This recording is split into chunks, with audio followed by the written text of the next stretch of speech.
It's a serum marker, Madman. No, yes, it is. What? It is. It is us here, America, man. I was tricking you. All right, but yes, we are here. We are here with our 45th episode of our podcast, but this is the big change. This is a special one. This is special.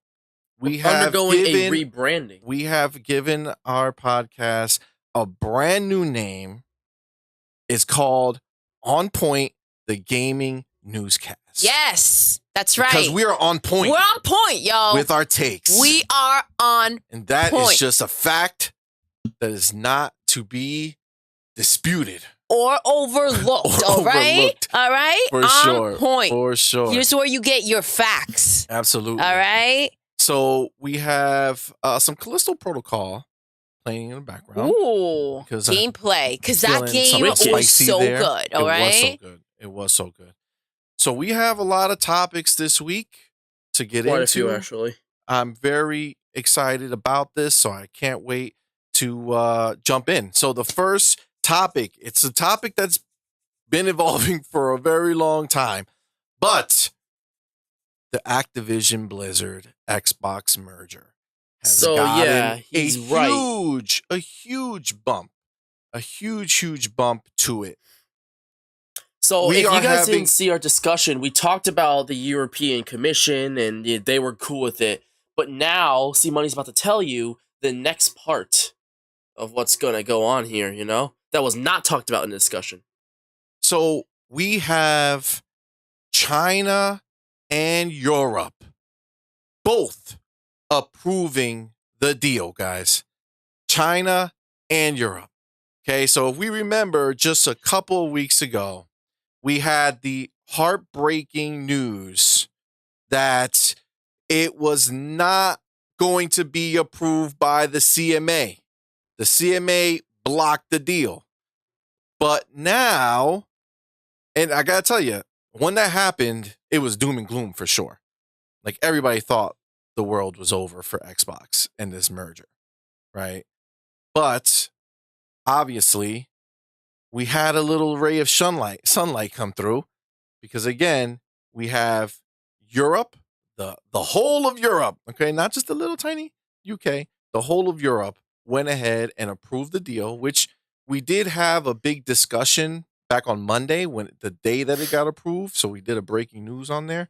So if you want to dive deep into that part, you can go back and listen to that.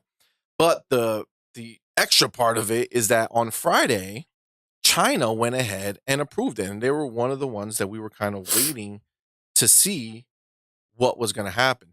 So the news actually broke on Friday, and there was this, it's through Seeking Alpha via a Deal Reporter. Okay, that was like the news site that broke it. Yes. So it was kind of like rumored because nobody knew 100%. But then Microsoft actually confirmed it.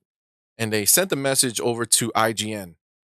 And it says, China's unconditional clearance of our acquisition of Activision Blizzard follows clearance decisions from jurisdictions such as the European Union and Japan, bringing the total to 37 countries, representing more than 2 billion people.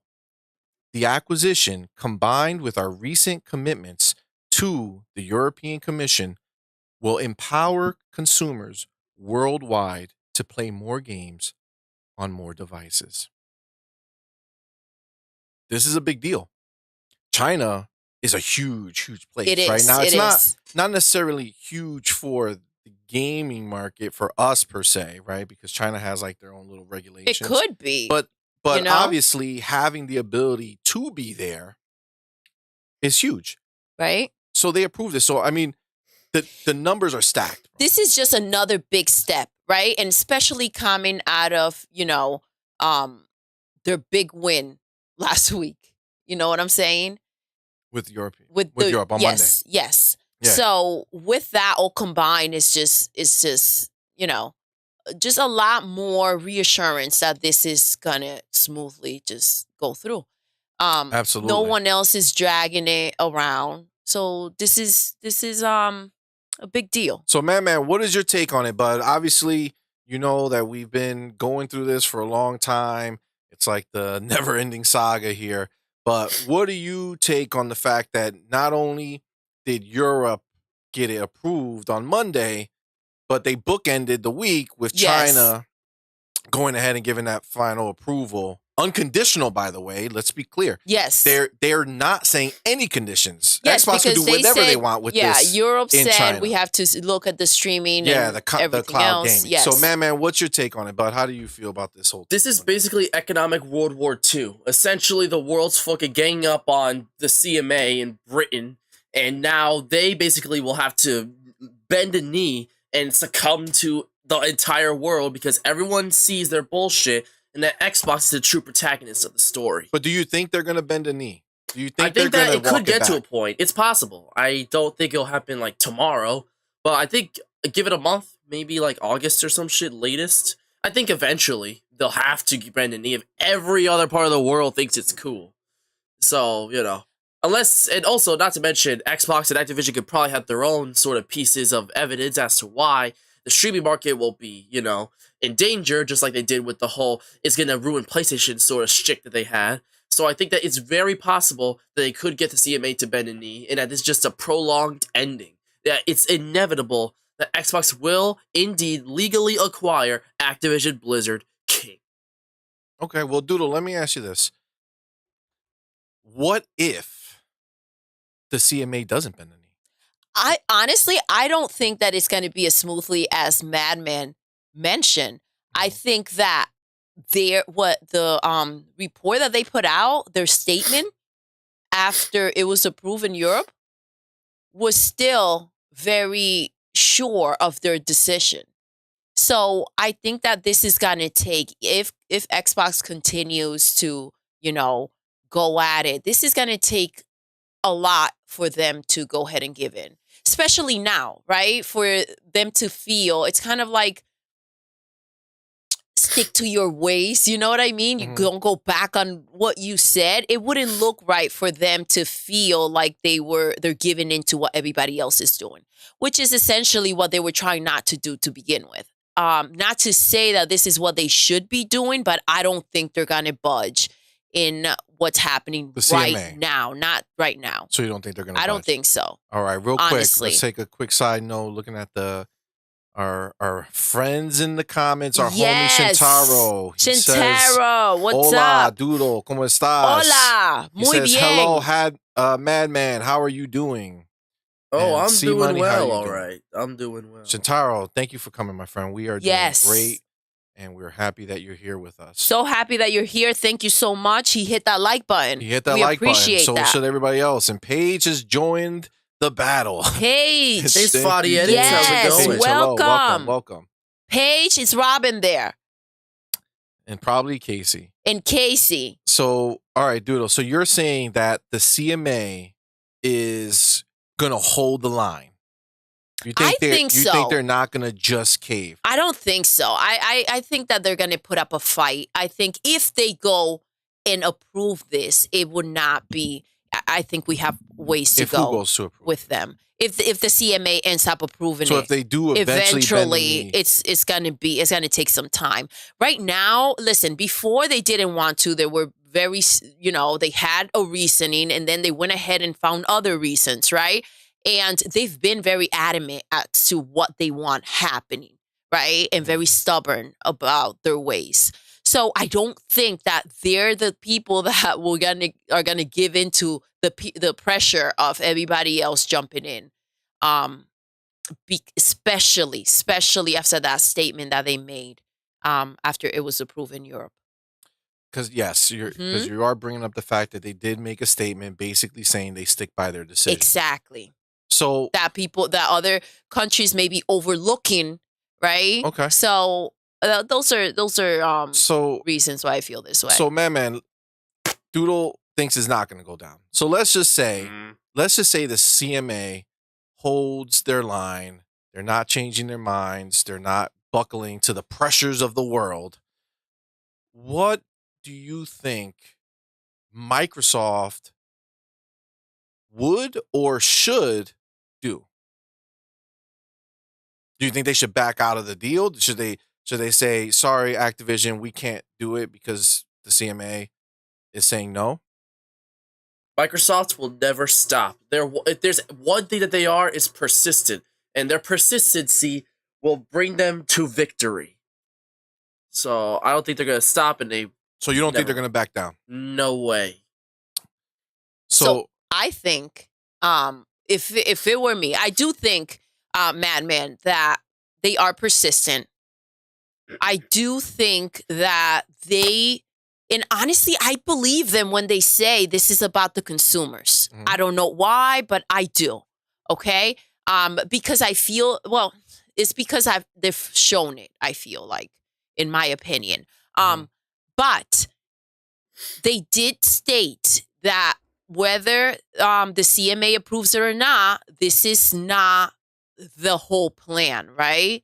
So I believe if I were Microsoft, if I were Xbox, I will go and give it now. Once everything else gets approved, I will give it one more try. And then I'll be like, all right, that's on you. All right. And move on with my plan. Like, you decided not to do this. The CMA? The CMA. Okay, and let's shut this down. We got more things to do. We got to move on. So when you say you got to move on, to be clear, you're saying cancel the deal. Yes, I would say that. In my opinion, I will move on with what I've got.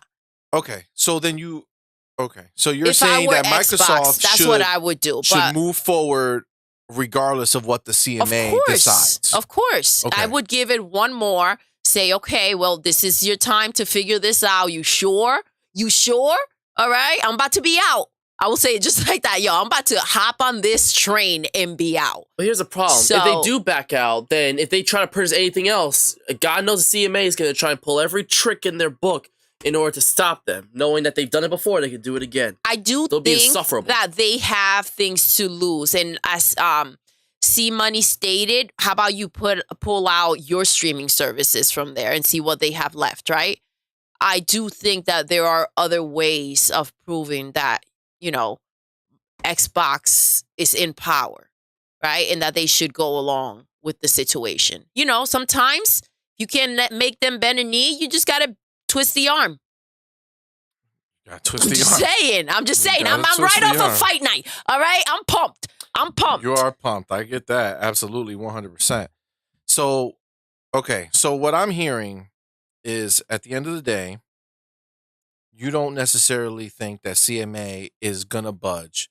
And you're saying that they will be willing to take whatever repercussions come from Microsoft backing out. Because I will say, Madman did kind of allude to the fact that this is just one scenario. Yes. Like, what about the future, right? I agree. I agree. If you let them take this, then that was kind of like their win, right? So I just, a little arrogant, like, all right, you don't want none, no problem. But I do see that maybe they'll keep at it. But I don't know. I wouldn't waste my time. Yeah, for sure. For sure. Just a quick look to the chat again. Tiger, welcome. Welcome, Tiger. Thank you for stopping by, my friend. Yes. And no, you are not annoying. You're good, but welcome. And Shintaro, absolutely. You can always ask a question, my friend. Okay, we have Robin in the house, by the way. Robin's in the house. What's up? What's up? So, okay, so this is my thing. When I'm looking at the entire spectrum, I feel like at the end of the day, the cards are so heavily favored. They're leaning hard into Microsoft's camp, right? Like, everything is going their way outside of arguably, two very strong places, right? UK and the US. Obviously, we're in the US, so for us, we need that shit to flip. But they are in a scenario where they have 37 countries. Yes. Right? So as far as like overall, I don't see a world where Microsoft does not close this deal. I agree. I don't think that's even not even a thought. Close to a possibility. So no matter what, it's going to get closed with the approvals that they already have. And we already know that the U.S. doesn't actually block the deal. They could only sue them to try to do it. And when they go to court, there's no case there. You know what I'm saying? Like there's nothing going on. Once they take it to the court, the judge is just gonna slap this right up because the facts are like 100% are in Xbox's and Microsoft's corner, right?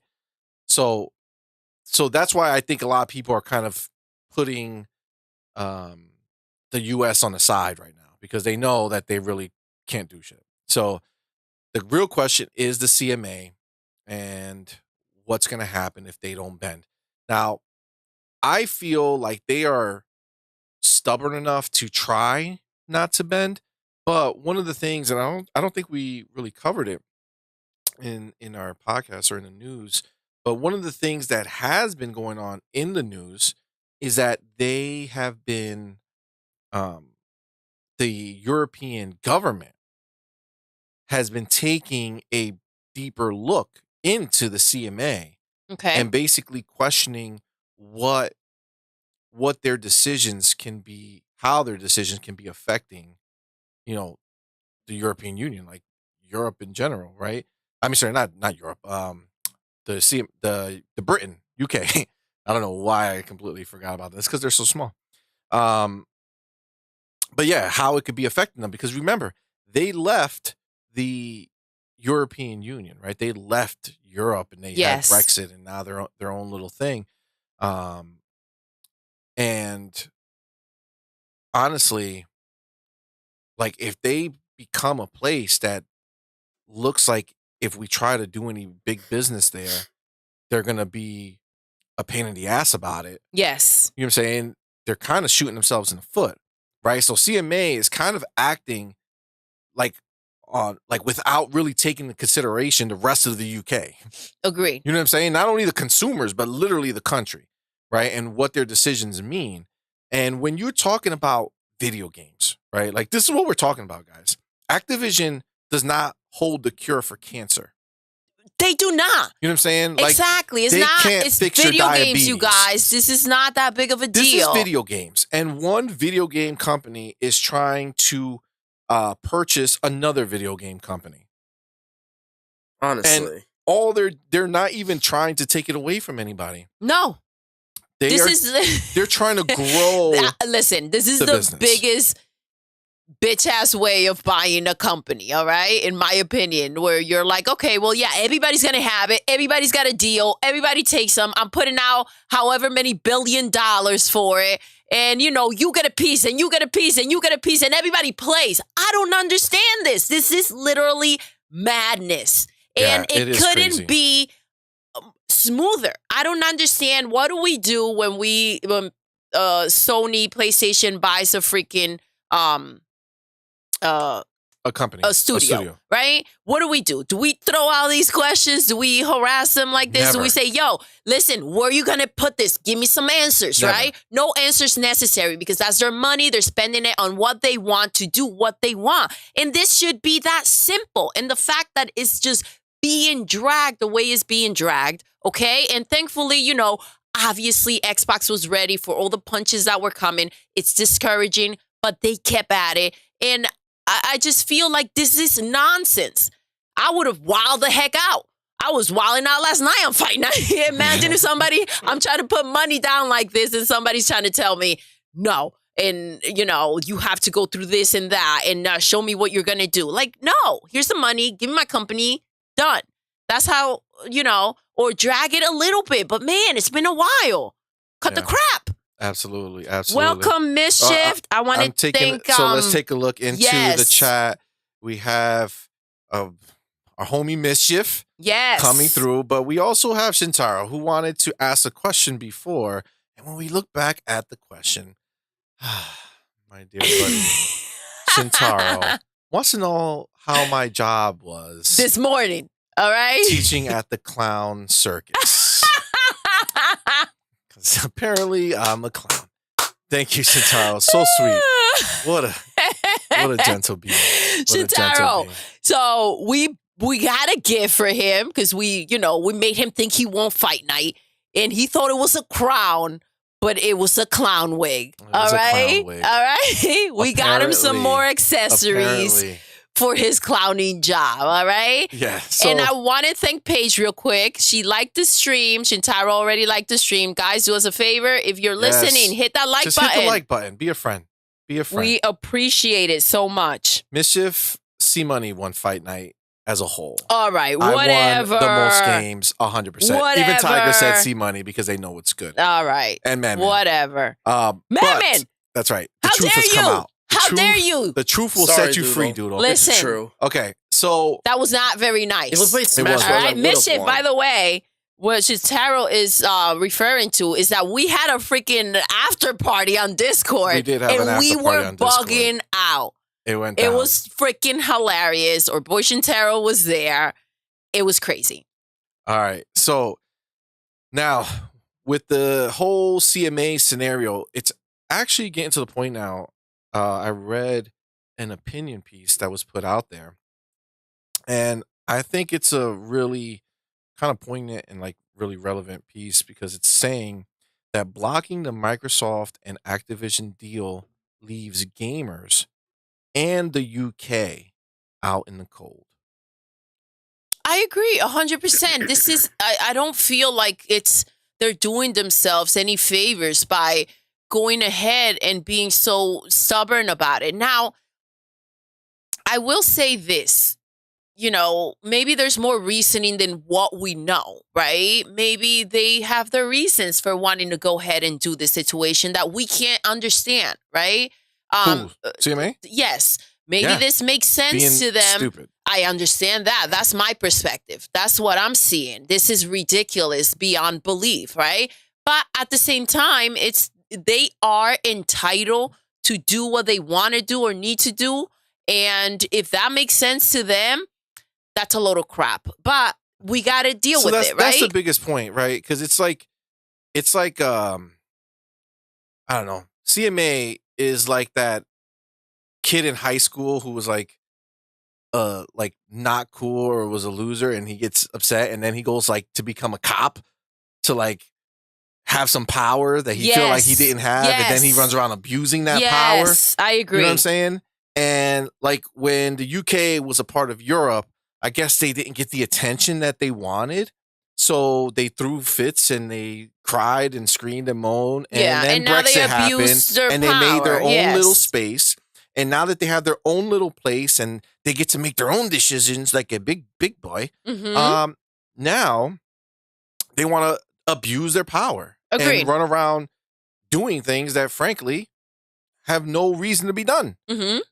At the end of the day, this deal absolutely has no negative effect on any entity outside of their competition. Agreed. Yeah, and that's only because they own it. So even though they're giving it to everybody, Sony is losing because they know that they're giving all that money to Microsoft, not to Activision. Exactly. Right? So they're paying Microsoft for the privilege. They also know that they're on a shared time. Jim Ryan came out and said those things. He said, I don't want a deal. I want to stop the merger. And this is the entire situation. They know right now that money that they're paying up goes to Xbox.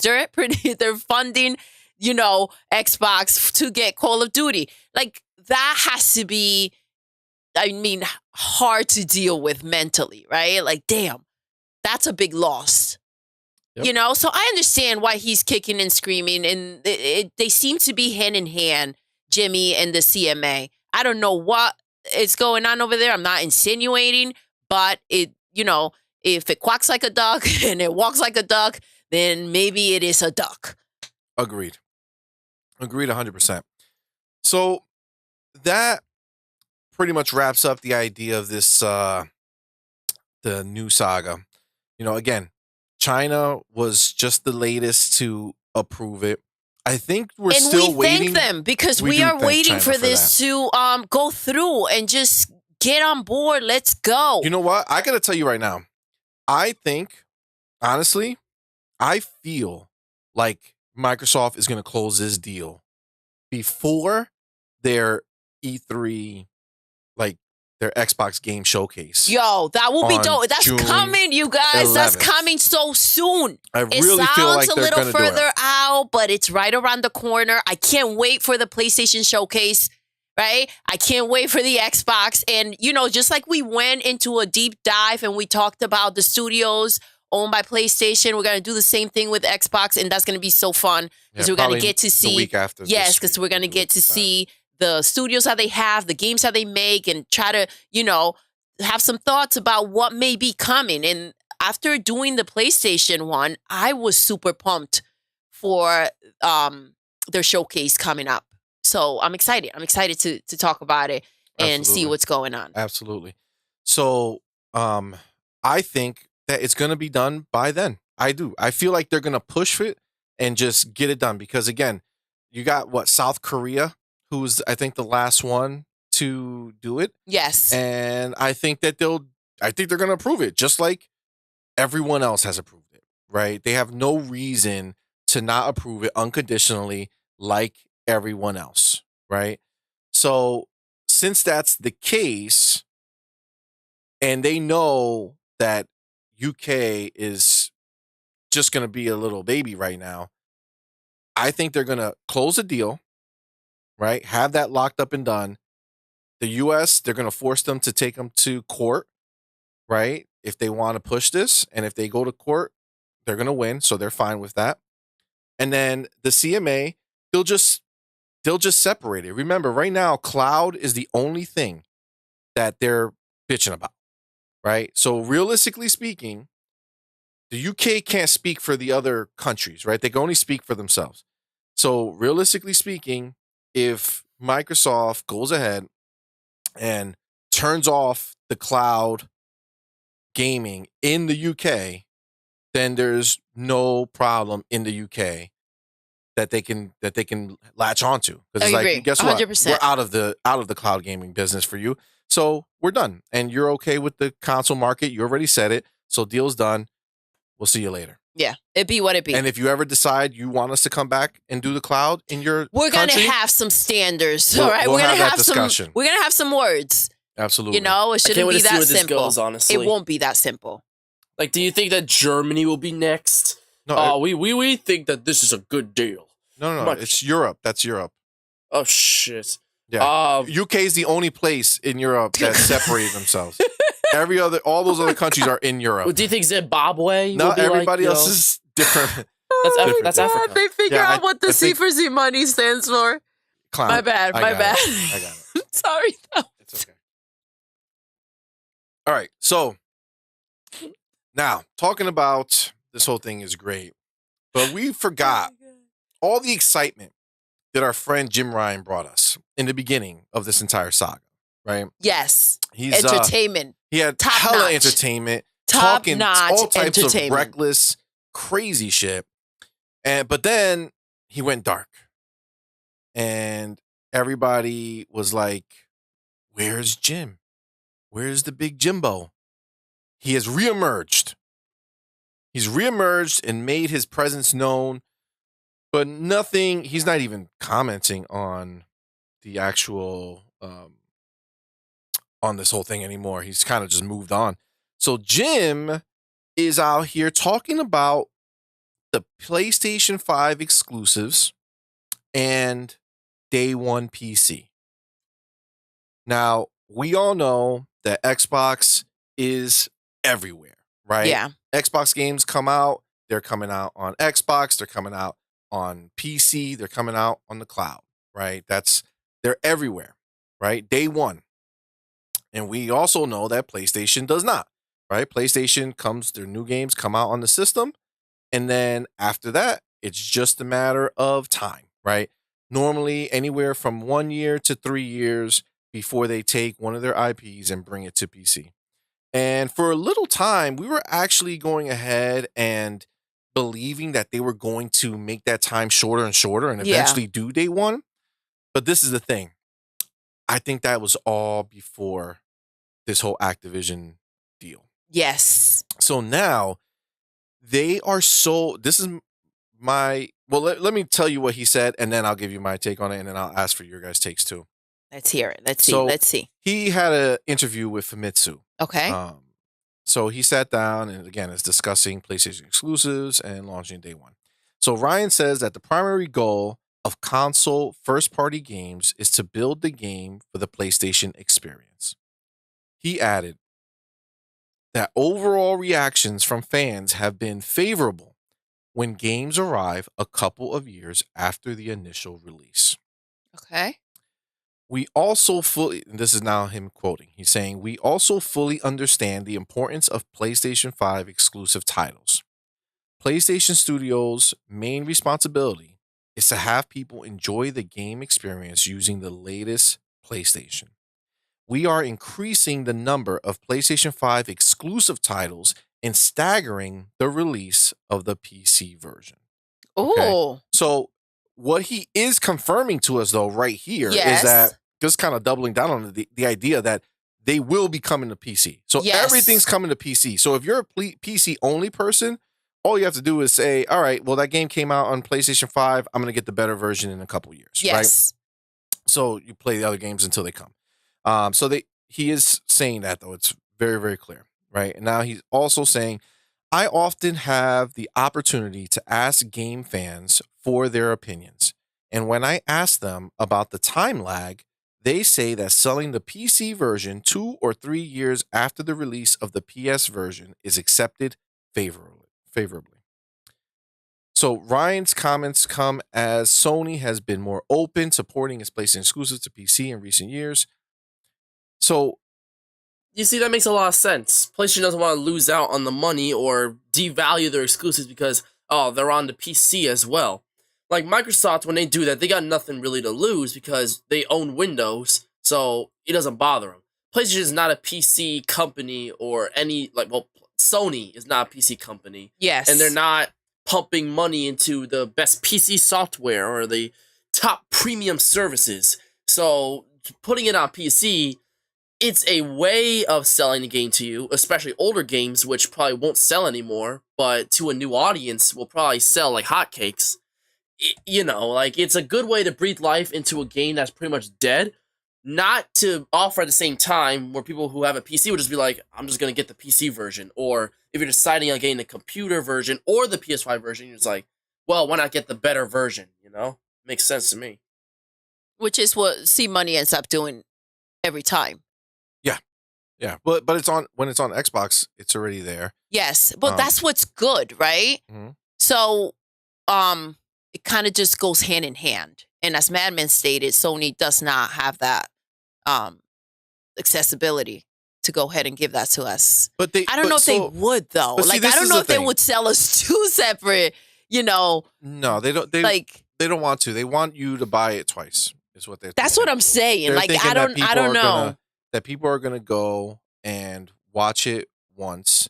I mean, play it once on the PS5 and then be like, oh, look, it came out. It looks better on my PC. Yeah, so let's buy it for the PC. So this is the thing. Xbox they make Windows, but Windows is not outside of the computer fee that was given to them by the person who made your computer, right? The person who paid for, the license. Yes. Outside of that, owning Windows doesn't mean shit for them because they don't make money after the fact.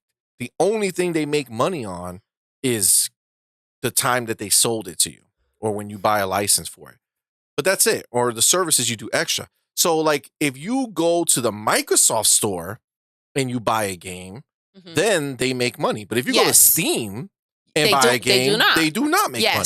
So it's not like them owning Windows means that no one else will be making any type of money from it, Exactly. So they're just doing they just have it on their Microsoft store. So their Xbox games go to their Microsoft store, but they also release it on Steam. They release it on these other places where people can buy it and they make money and Steam makes money. Yes. Now, right? Sony can do that. The crazy thing is, okay, so going back to what you had read, by the way, I just want to make a point that Jim is saying that he understands the importance of exclusive games, right? To his PlayStation to fans. his PlayStation fans, right? That's true. It's 100% true, It is. right? And he's Absolutely. obviously working on what he needs to do, right? And he has been, right? How many games have they made exclusive to PlayStation? How many games have they had a deal that, you promote on PlayStation? Or a deal that it will come out on PlayStation and then later on Xbox might get it. So when we hear all these things, it's like, oh yeah, those are the right moves, Jimmy. Like, you're doing the right thing for your company because those moves are necessary in order to, be at a higher level. And come on, like, we're talking about like Xbox doesn't have the right to do the same things, right? Like, what's all this beef all about? It just seems so unfair. It really annoys me. When we go back to thinking all the bullcrap that's happening with this whole Call of Duty situation. Oh yeah, for sure. I will say, when it comes to the whole PC thing, like, I really thought that they would just make like a PlayStation store online where you download their client and then you go ahead and you buy games in the store, play them on that service. And then they could also sell it in other places. They could do it just like Xbox does. I agree. You know what I'm saying? I agree. So, but let's take a quick look at the chat. I see here we got our boy Hacker in the house. Hacker, what's up, love? Welcome. Quite the conversation going on over here. I'm seeing a lot of things about peaches. Ooh, peaches are deliciously juicy. The song's iconic. Are deliciously juicy. My favorite. All right, in fact. All right. Love me some peaches and cream. Nah, Okay. mangoes are better. Mangoes are better. One day you will like peaches better, man. The peach of life. But yes, it's a fun time when you got everybody in the chat thinking that C Money's a clown. Okay? That's all I can say, because that's all I see here. C Money is a clown.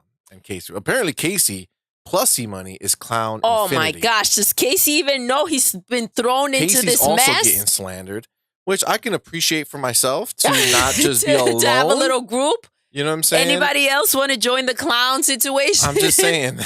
We could form a union. Yeah. We can rise above it.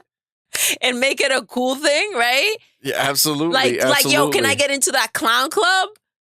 Yeah, absolutely. Shintaro, did I see what you said? I don't know if you said anything other than C Money's a clown. The Peaches song is very catchy. It is very catchy. But yeah, it's fun times in the chat. Fun times. It's pretty wild. Let's just say that. Absolutely. So yeah, I mean, listen, they can solve their problem very quickly, but I guess what I was kind of alluding to before is that after this whole Activision thing, they don't want to lose their PlayStation supporters. Of course not. So they know that if they go ahead and say, hey, day one, we're releasing PlayStation 5 exclusives, even though Sony knows that that's going to make them more money, they also know that people are going to lose their freaking minds, get pissed, and disappear.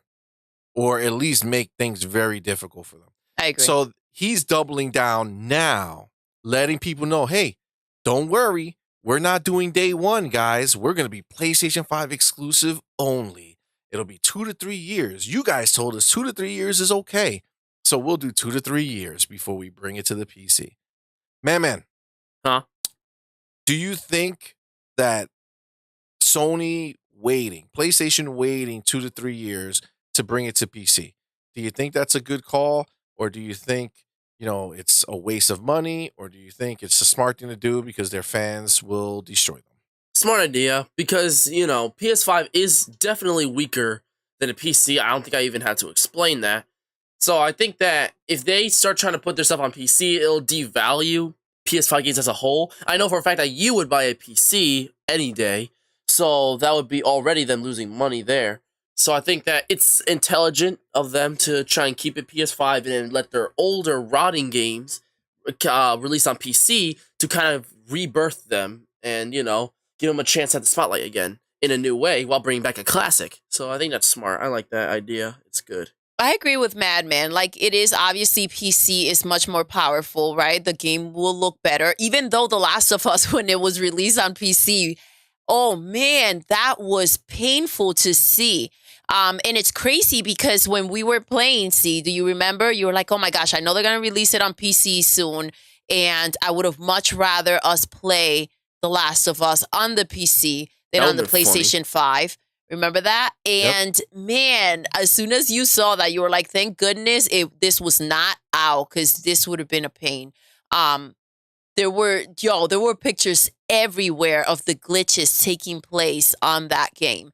But obviously, it's more powerful. Obviously, it would be a situation, I can only assume, in which the game will be completely finessed. And PlayStation, in my opinion, will they be charging, or is this just like a smooth? If you have it on the PlayStation 5, 2 years later, you can. Oh, definitely not. Exactly. Definitely so not. I think that's the smart thing for them to do when it comes to money. Is it the best thing to do for their players? No, because what they're trying to do is make sure that they make that money. People are going to be like, I don't want to wait for the game. Let me get it on PlayStation 5. And then when they see the graphics for the PC, those PC gamers, and maybe, you know, the ones that dip in both, like you do see, you're going to go nuts over the graphics and you're going to say, yo, this may be worth buying. Let me play it again. It was such a good game. And they do. Listen, I'm going to make something very clear. They do make phenomenal games. Absolutely. Okay? They make games that you would want to replay, that you want to see elevated. Not replay. That you want to play. That you want to play and you want to see elevated. Right? You have beat The Last of Us already. And when we played it together, you were freaking in it. So, like, it's a really smart business decision. Is it the best thing to do for their players? No. Because you know that the version is available. They're just holding it to make that extra money. Agreed. And that's kind of the thing that rubs me the wrong way. Yeah, but like, you know how they're tactically doing you know what this. they're doing. But do you feel like, I mean, are they just holding off the inevitable? Or are they just like this is the thing. Their fans will be mad, but if they're fans, they're still going to want the PlayStation, right? 100%. All you're doing is let's put it this way. Yes, if you release the game 2 years later, there's going to be a subset of people who are like, ooh, wow, I never got to play that game. Yes. Let me play. But realistically speaking, the hardest kind of hardcore players, like, they don't want to go back and play a 2-year-old game. Yes, even if agree. it's new to them, it's still 2 years old in technology. It's not the newest looking stuff anymore, right? Like, people want to play new games, right? Like, they want to play the hottest shit that's out there. Agreed. Well, for the most part, they've been successful in their tactics. God of War and Marvel Spider-Man did really well. Yeah, but they haven't, because you think, I mean, in a bubble, they did fine. But if you go ahead and take a look, God of War sold 20 million copies on the PlayStation 5. Meanwhile, they sold what, 1 million or 2 million on the PC? Yes. Wait, PS5? You know what I'm saying? That's the original God of War. Huh? I don't know. Ragnarok's on PS5. No, not the original. I'm sorry, PS5. I'm talking about PlayStation in general. You know what I'm saying? God of War released on PlayStation, and they sold 20 million copies. And then on PC, it was like 1 million or 2, maybe up to 5, right? Yeah. But if they released at the same time, you're telling me that a lot more people are not going to be on the hype train? Like, oh my God, it's such a good game, you got to play it. And then they go buy it, right? If they was on PC at the same time, it would get way more attention, way more burn than it does solely on PlayStation. Agreed. But listen, at the end of the day, PlayStation knows what's coming. They know this deal's going through. They are afraid of their future, and they're doubling down to make sure that, you know, their customers don't go anywhere. Listen, Jim is a very smart dude. I believe that he was throwing these tantrums to take attention, to kind of linger things around, and it's getting what he wants, right? It's doing what he wants what he wants happening. And I think a lot of it has to do with the fact that they hear these news, right? And this is taking place. And if they can't stop it, they are going to elongate the process for as long as possible so that they can go ahead and in the back end continue to get prepared for what's coming.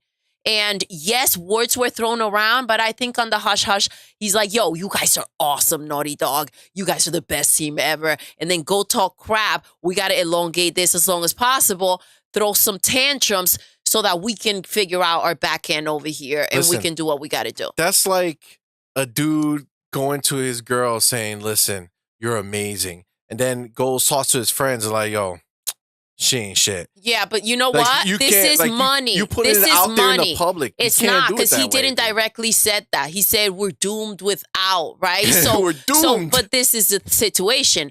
Money's money. You go out there and you do and you say what you got to say as long as it gets you what you need to do, right? And I think that Jim is a very smart dude. I think that this is a first time situation that we've seen this type of behavior from anybody and from somebody who's normally very composed and quiet, right? So for him to come out here, it was very out of character. So it did do what he wanted it to do, and it did elongate the process. Whether it's got to stop it definitely was successful, for sure. Exactly. For sure. So think about it. Realistically, maybe that was the goal. Maybe that was the goal so that they can go ahead. They bought a studio in the middle of this entire mess where Xbox couldn't purchase Activision. Jimmy was out there buying, plotting, setting up a showcase. Think about this, bro. Yeah, it all makes sense. 100%. It makes sense 100%. We're the clowns, all right? We are the clowns. If you look at that chat, as I have, I can see. You've been looking? Oh, well, C-Money's a clown. That's C-Money's. Hey, okay. Hacker says C-Money's a clown infinity. You guys are really beating that joke to death. That's a long time. Wow. Yes. At this point, listen, I'm guys, the king of clowns. You are the king. So I'm a higher stature. I'm going to put in an application because I would like to join your circus, C-Money. Oh. I would like to join the circus. Doodle, you're all accepted. Right? I'm going to be a part of this. All right? I'll let you know what position I will want. I know what positions I want. The ringleader. All right? I'm going to need that whip. Got it. All right? For sure. So you guys can join if you want. No, I ain't going to be clowning. Doodle isn't a clown. I ain't going to be clowning, but I'm going to be running that circus, all right? Listen, Doodle's with the clown. You know what I'm saying? There you go. There you go. You guys think she's like the queen and Doodle's with the clown. Yeah, I don't know, guys. I don't know. I don't know how clownish I am. You know what I'm saying? I don't know how clownish I am. I'm like Jim. You know what I'm saying? I'm out there putting out all types of shit, throwing you off my scent. You're wow. Like, yo, he's a clown. And then you're like, oh, snap. But he's with the queen. You know what I'm saying? You know what I'm saying? All right. So, fun times. Fun times, Jim. Well played. I'm excited to see the showcase. 150%. Doodle, please don't. It's too late. It's too late. Paige is making a script for you. You got to be in a movie, see? Oh, good for her. Thank you, Paige. I'm down. That sounds like a lot of money coming in. I'm down. That'll be awesome. I'm ready. I'll play myself. We're okay. All right. Now, another big piece of news that came out this week. Oh, yes. And I think is very exciting and very relevant considering that we just had an awesome Fight Night live stream last night. That was But Mortal Kombat 1 has been revealed, guys. There was a short trailer. I mean, it wasn't that short. It was relatively short. Yo, it gave you enough, dude. I was sitting there back and forth. Man, you saw the trailer? Yep. I was going back and forth. At first, when I started watching, I was like, is this like real? Is this like a movie that they're making? Because the graphics were just that good. Yeah, obviously, you're watching CG and then it goes into the fight. But I do think that, I think the game is going to hold. Especially after playing the old one last night. At the very least, the name doesn't piss me off much anymore, considering it takes place in the past. So at least it makes a bit more sense why it's called 1 instead of 12. It takes place before 11 and everything else. It doesn't take place in the past. Not at all. So this is what they say. It's a reborn Mortal Kombat universe that has been created by the fire god Liu Kang, with reimagined versions of iconic characters. The developer promises a new fighting system, game modes, and the series' iconic fatalities, some of which can be seen in the debut trailer above. Yeah, that was a that was a crazy trailer. Mortal Kombat 1 will also include a new feature called Cameo Fighters, described as a unique roster of partners to assist you in battle. Oh, snap. Nice. So you can have like somebody hop in. That's pretty dope. So that's pretty neat. So this is the thing, right? At the end of Mortal Kombat 11, Aftermath, right? It ended with longtime villain Shang Tsung defeating Kronika, stealing her time-twisting abilities. But MK hero Liu Kang pulls a time-traveling trick on Tsung, defeating him, taking Kronika's abilities for himself, with plans to create a new era of the Mortal Kombat timeline and bring back many of his dead friends. Liu Kang then travels back in time to train the original Kung Lao, preparing him for Mortal Kombat contestants to come. Well, so, that's an elaborate timeline. All right. Yeah, the so it's a rebirth. So it's a rebirth. So the timeline is continuing. It's just restarting going forward. But it makes sense in the context of the story. It's where it's one in that timeline. It's before like the first one. It's altering events that kind of create a new timeline. It diverges when you alter a timeline. It splits into a new timeline, kind of like the MCU. So yeah. So I gotta tell you, when I first saw the trailer, I was like, man, that looks really good. It looks pretty wicked. It looks really good. And then at the end, when it showed like the actual fighting, I thought that was. I feel like that's what it should look like next gen, right? Like that's next gen. I want it to look like that, right? So hopefully that's actually what it did look like, or what it will look like. But I saw it and I was like, all right, this is cool. That looks great. But I kind of forgot how good Mortal Kombat is, right? Yeah. Agreed. And we played it last night, Mortal Kombat 11, for Fight Night. And 11's fun. Dude, that shit was awesome. Just checking out the chat. Seems like everybody is chilling out. Oh, Mischief headed out. Mischief, thanks for stopping by. See you, Mischief. Ta-ta. Hacker, we love you, bro. We love you, Hacker. See you around, Hacker. And Paige said I will be the queen of the circus. That's right, Paige. That's right. And I have these right here. This one's one for you and one for my purple berry. Because I would love for you girls to join the circus with me. And you have your crowns. They're going to be princesses of the circus. All right? Wow. That's right. We're going to make the circus a cool spot to hang. Now, we're all going to be in a movie, you guys. Everybody wants to be in the circus now. That's right. That's right. So now everybody's like, oh, that's so sweet. I'm in the circus. Before, it was slander. Now, it's a cool place. Got it.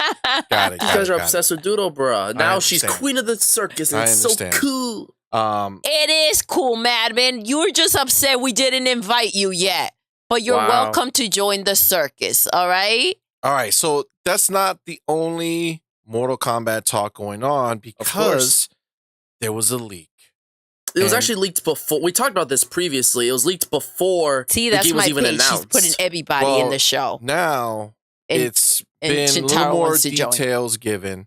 So basically, Mortal Kombat 1 Combat Pack 1, which is going to be... it's going to come with the premium edition of Mortal Kombat 1, and you're going to get either 6 playable characters or 5 cameo characters. So the 6 playable characters are Quan Chi, Omni-Man, Ermac, Takeda, DC's Peacemaker, and the Boys Homelander. And then the 5 cameo characters are Tremor, Johnny Cage, Chameleon, Movado, and Farah. Oh shit, Omni-Man is from the series Invincible. And the Homelander's from The Boys, and Peacemaker obviously is like a DC character. Character. That's pretty cool. 3 cameos. It was supposed to be only 2 when I first heard. Well, Omni-Man's a new one. No, it's 5. Tremor, Johnny Cage, Chameleon, Movado, and Farah. So it's 5. No, Johnny Cage is like a Mortal Kombat character in general. Yeah, but they put him in as a cameo. The game's premium edition also includes 3 days of early access ahead of its September 19th launch. So if we get the premium edition, we play it on the 16th. Guys, the pre-orders were live yesterday, and the collector's edition is stunning. Did it's you also guys? $250. It's $250 for the collector's edition. It is a bit much, bro. Beautiful, though. Yeah, it's a dope-ass statue. Beautiful. That statue is insane. I didn't check the stats, like how the height and everything else. So hopefully it's not like a keychain. Right? That'd be hilarious. That's how they get you. Listen, hopefully it's nice and heavy duty I'm looking because forward to it going on sale. And later on. That's funny because I said that to Madman. I said, dude, it's coming out in September. By the time the holidays come, whatever's left over will go on sale. $150 or something like that. Yep. Also, you know where's the best place to pre-order stuff like this? Amazon, because if is pre-order price guaranteed. So if the price goes down before you get your stuff, they match the price to wherever it fluctuated to. You know, even if it goes back up, it'll be the lowest price that it went to before you received your item. So that's pretty cool too. That is pretty cool. Sounds pretty wicked if you ask me. A little solid. What's up, man? I am a clown. But if you saw what's going on, we've all agreed that clowns are cool. Yes, we have agreed that a circus is the place to be. So, and our beautiful Paige is making a script. We're going to make a movie and everything. I feel like all of you guys are just part of our circus. Yeah. There we go. And that's the way it looks like. We're all that's part of the happy circus. So get that wig and that powder. That's right. All right? Start putting on that makeup because we got a show. All right? Oh, Shintaro just searched the collector's edition. It is sick, Shintaro. It's crazy. But I do think it's going to be on a nice sale for the holidays. Now, personally, what are you most hyped for? Mortal Kombat 1, Tekken 8, or Street Fighter 6? Which is the most hype of them all? Man, had you asked me that yesterday, I would have said hands down Tekken 8. All right? I'm hyped. I'm still hyped. But after playing Tekken last night, 7. I do hope that the game does, and I mean, it's been a long time. Obviously, it will, or I'm hoping it will, that it's a smoother play. Like that, it doesn't feel that bulky. Yo, when we play Soul Calibur, that game feels like I'm playing it right now and it just happened. Like the way that you move, the way the characters go from side to side. You beat me in? Yeah, I beat you real hard. I wonder why she thinks it's so amazing. Hard. Listen, no, not even that. It was super comfortable. In it. I also Dragon Ball I did pretty good in, but that one I don't like the way it plays. So I don't like how, the characters move around and everything. Another Soul Calibur is inevitable at this point. Soul Calibur, we need Soul Calibur, all right? Yeah. But do you think the next game will be Soul Calibur 7, or are they going to try to be trendy and call it Soul Calibur 1 or 0 or not just Soul Calibur? Are they going to try and give it the reboot treatment, or are they just going to call it 7 like it should? Well, listen. I just want the game. I don't care what they call it. This is my question. Let me hop in. Sorry for cutting you off. Go ahead. But I need to know, what is Madman's obsession with what they call the next in the series? What does it matter to you? It's a good question, but it doesn't matter. Whether they want to name it Part 7, or if they feel like they want to do a reboot and restart it for the new generation of people who weren't here 14 years ago playing the first one. I mean, what does it do to you? I mean, if it's a remake, whatever, but if it's a sequel that continues the story, but they just call it Soul Calibur or such, it's like how they call Prey. Like there's 2 Preys. It's not even Prey 2, it's just Prey and Prey. And no one will ever tell a difference unless you specifically state Prey from. So what does that do the next for generation or whatever the fuck? Huh? This is a therapy session. I'm trying to understand. It's not therapy. What does it do to you that annoys you so much that they are trying to make their game different, that they're trying to make it where somebody who doesn't know of it is like, Part 7? I don't want to play that. I've never played the other ones. I mean, if it's a fighting game, then it doesn't really. I mean, it's not gonna drive me nuts. But what I'm saying is that with Soul Calibur is like, if they like remade the original and just called Soul Calibur, that makes sense. But if it's like a Part 2, but they just call the same shit, it's like, really, you could have put at least a subtitle. Like that means that forever you will have to denote which version you're talking about. Literally. Yes, but see, I would say, I don't think they should have went with that, but then I will be kind of like over it, like I wouldn't be upset about it. And I just want to take a quick pause because I'm so freaking happy right now. Yes. Paige is getting Discord. Nice. I'm so excited. Nice. Oh, the link Paige. is up top. Paige, by the way, it's in the Nice. pinned comment. You could hop in right there. That is awesome sauce. Very cool. Glad you're hopping in. I'm so happy, you guys. That's so dope. Paige, yes. Very cool. Look at Purple very, Berry. very She's cool. freaking excited. Let's go. All right. Well, with that amazing bit of news that Paige is joining us on Discord, let's go ahead and move on to our next topic, Yes. which honestly, like, this is like my most excited, like overall of all of gaming stuff to be coming out. This is the thing most that hype, I'm for most sure. excited for and the most like eager to see. Yeah. GTA 6. Woo! Yes. Grand Theft Auto 6. Yo, how can you not? It has been suggested that it will be releasing closer to the end of next year or the beginning of 2025. And the reason being, okay, is that Take-Two is a company who makes Grand Theft Auto, right? So they own Rockstar, who makes the thing, right? So they had their annual earnings report, right? So they have to kind of let people know what they make and what they plan on making in the next year, right? So Take-Two shared a staggeringly high $8 billion net bookings goal for the fiscal year 2025, which starts off next April, okay? So from April to April, pretty much. So 2024 April to 2025 March, right? Yeah. They're saying that they should be making $8 billion. Now, the reason that's Woo! impressive is because this year they had a record-breaking $5.3 billion.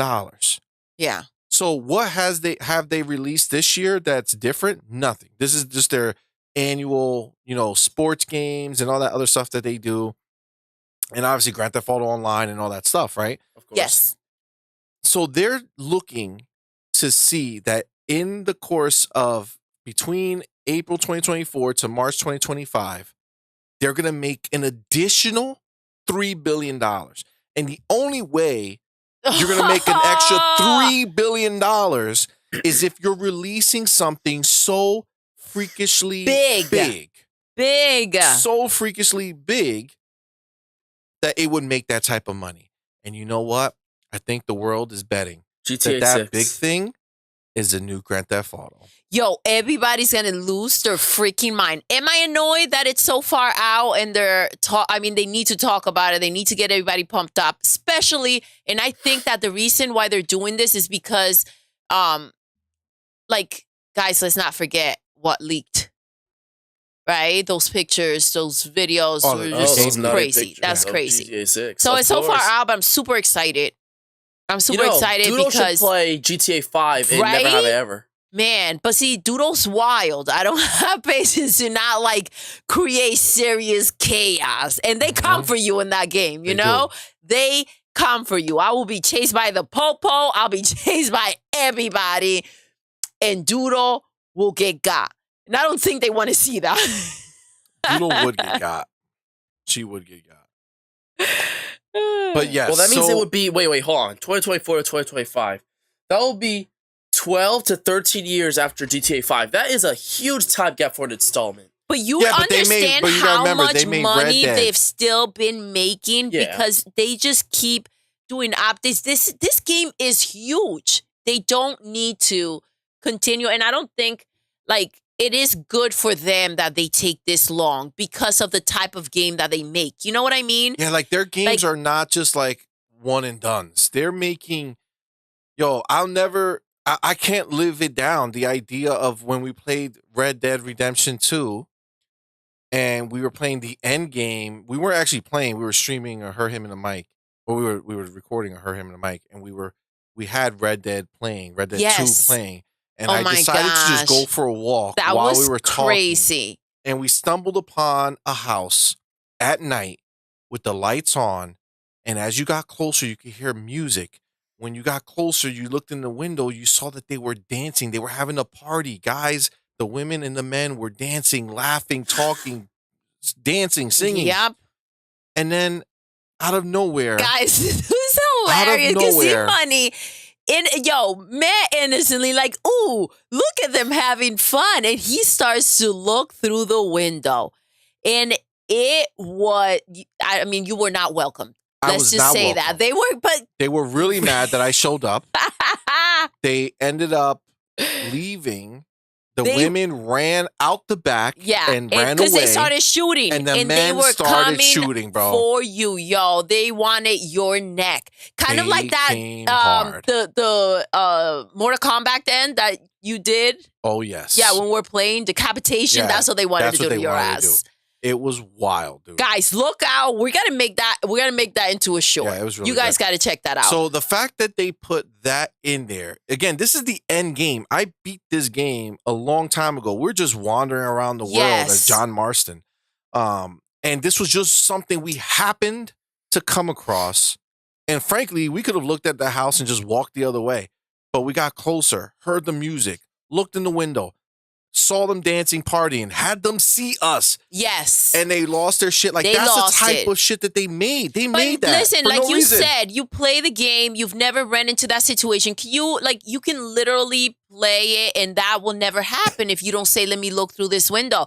So the creativity that they put into every situation, assuming that somebody can go and look at this or go and do this, that you could play the entire game and never have seen that. A lot of the times what they do, they focus on the things that the players are going to do, right? Everything else is extra work, too much. Like, let's just make it mainstream, right? And the fact that they put all these details into their freaking games, I'm somebody that it's like I pick on things and like I appreciate the perfectionist in them. Because that's awesome. So let me tell you something. Right now, like, open world games became like this big craze, right? And Assassin's Creed has done it very well. And they kind of became the kings of it in their own way. But Rockstar and to a lesser extent Zelda, these are the things that make their open worlds leagues beyond anyone else's, right? So when you play a regular open world game, it's a big open world, and then you're basically just getting, another place to go to. So your objective is over here, and you're just wherever you are, your goal is to get there, right? Yes. And then that's it.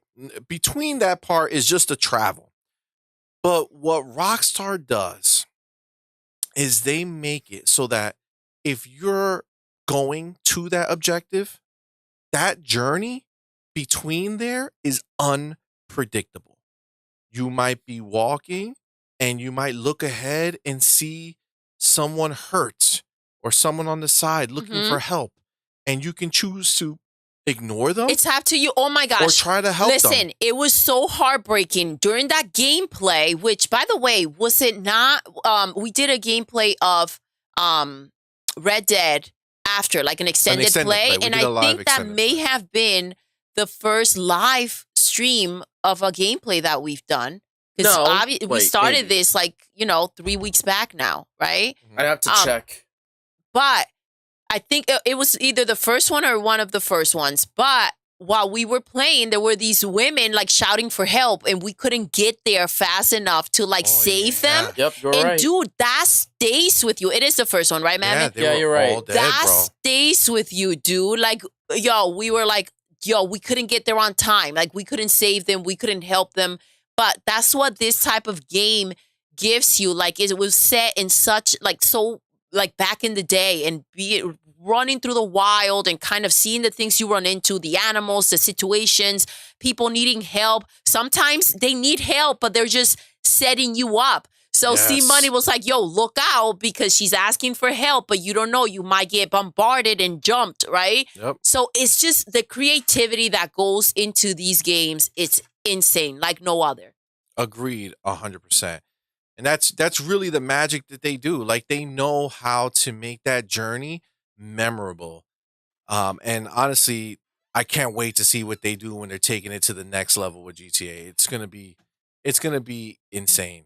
Zelda right now does that in the way where you might be going to an objective, but on the distance you see, oh, look at that shrine. I can go over there before I go to the objective, or look at that other shrine. And that's what makes the world so engrossing. It doesn't force you, or it's not like, look at your map. There's 50 little blinkers on there. You gotta tick them all out. This is the thing. Ubisoft did they a really good job with it when it comes to that. Well, they got so caught up in the idea of making things happen that they figured, well, we want you guys to see it all. So here's where it all is. But it loses the magic when you know it's predetermined. Yes. Like, that's what makes it magical for Rockstar. When you're walking somewhere and something randomly happens, like, I remember in Red Dead, you could be walking in through the town and somebody just gets tossed out of the window in a bar, and there's a bar fight happening. You know what I'm saying? Like, they're just going crazy. Like, that's the type of stuff. Or you go stumble upon, like, prisoners who are being escorted through the town, or through the forest, and you can choose to release them, or kill them, or kill the cops, or whatever you want to do. Like, it's just so many options that are available, and that's what Rockstar excels in. And like no other, crazy, dude. Bro. Like there's no competition. Yes, like we have people like trying to catch up to like Naughty Dog, but like to get to Rockstar, yes, like to get to Rockstar, but they know they're aiming where they feel like they can reach. Right? They have some type of recipe. This is like SpongeBob, right, guys? With the secret recipe. All right, everybody else is plankton. They may be trying to figure it out, but they know that it's not it. It's not it. That secret recipe works, and it's like none other. Absolutely. So I would say this, any game that's planning to come out during that time, I would not even... I would not all year, do not release anything. Yep. Unless you're coming out before April. Yes, unless you release it before, and I don't mean like the day before, for, people who might be putting their money aside for it. Like, I'm talking about a couple of weeks before at least. All right?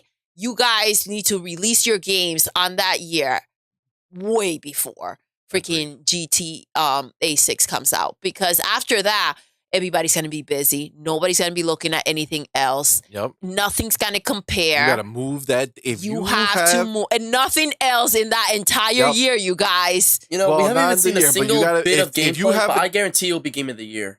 Oh, for sure. You kidding me? Let's see, because that's what Red Dead 2 should have been. But that it should have. It was robbed. Got robbed. So, I'm feeling good, Shintaro. How are you, love?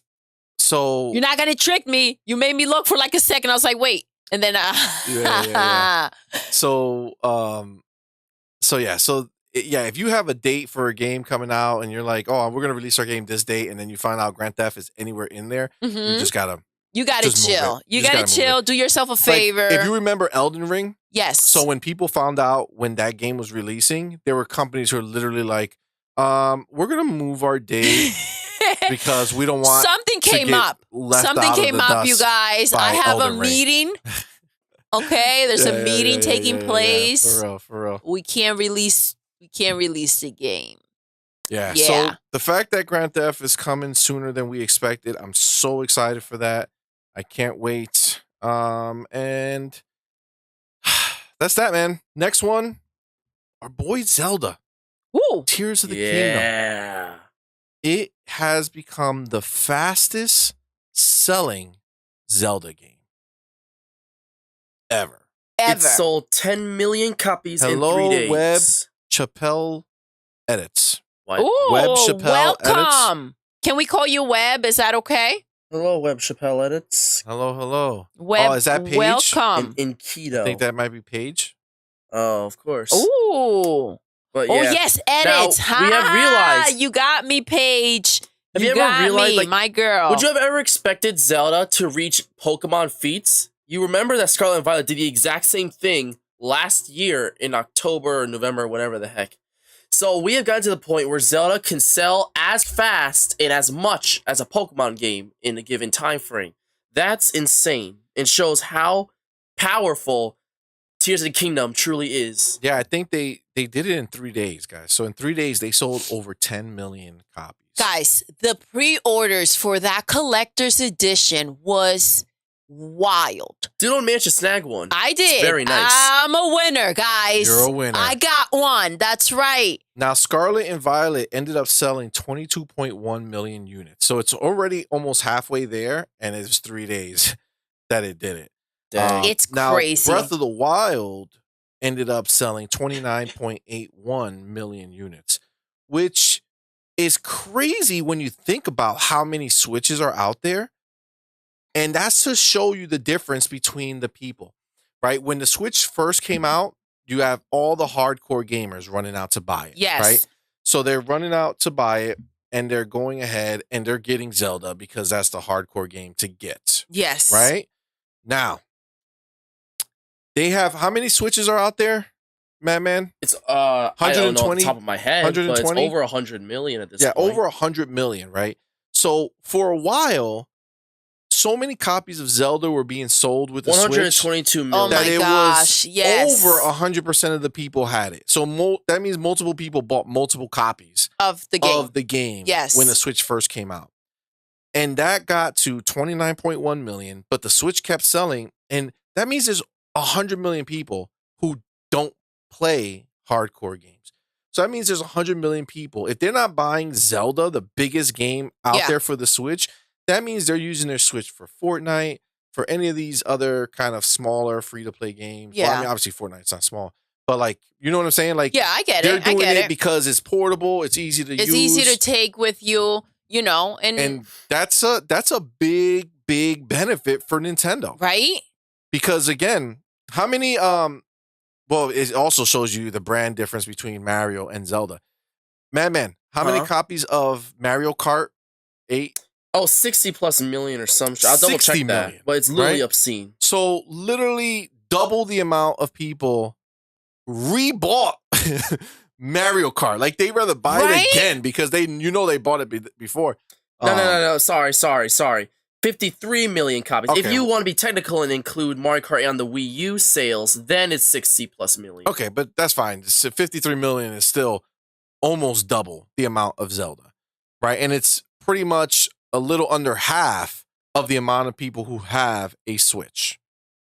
I agree. You know what I'm saying? Literally. Yeah. So the difference between Zelda and Mario is what I tell you about the movies. Well, of You course, guys let's see think, how Odyssey sold. Zelda the movie, they should make it. It's going to do so well. Again, you take a look. Zelda's the biggest thing out there, and it doesn't even reach half of what something Mario related. Well, to be It's fair, Mario. It's If you Mario, look at- dude. Mario Kart is obviously the big one, but if you look at Mario Odyssey, that one sold 23.93 million, and every other Mario game is under that. Okay, but Mario Kart is almost double. Of course. Okay, yeah. so the big ticket that Mario has on the Switch is Mario Kart, Yes. right? And it's almost double. Zelda is, again, great game, amazing game, but it still doesn't pull Mario numbers. Because So you just got to keep that in mind when Yeah, you're making a 'cause- movie. You go ahead and say, we're making the Zelda movie. It's not going to be $1 billion seller. It'll do fine. It'll do well, but it's not going to live up. I mean, let's be and is realistic. that going to make them stop? As good as, I don't want them to stop. Well, I don't think they'll Okay. be like, oh, well, But- let's close up shop. They'll probably just make Yo, that more was me Mario right there stuff. going ham. Of course. Yeah, but I agree. Listen, Zelda is huge, but let's keep it real. Like, it's all about Mario. You get that Switch, you go to Nintendo because of Mario, right? And by the way, we should do a gameplay because I don't think we did the gameplay for the last courses for Mario Kart. Oh, the booster course pass. Now that made Deluxe all the more worth it. The DLC Seriously. Now Mario Kart also, it's like, if you notice, every Black Friday, Nintendo without fail puts out a bundle that includes Switch and Mario Kart 8 Deluxe and some other little trinket along with that. It's basically their go-to game because Mario Kart 8 is timeless. You can play it for hours upon hours, bring friends, play alone, bring your grandma. You can play with anyone, and it'll be a party hit. It'll be a hit with anyone or anything. It's universal. Anyone can understand it and pick it up immediately. Zelda obviously is a little more different. It's not as universal, and it has a narrative structure, and there's a lot more that could go wrong. So, that makes sense why Mario Kart would sell more. Absolutely. And Crazy Taco put it beautifully in the chat. Mario is too large of a franchise for Zelda to compete. And that's what I'm saying when you guys are so pumped about the idea of them doing all of these other characters. Again, a new Mario Brothers movie, 100%. They're going to want to do that.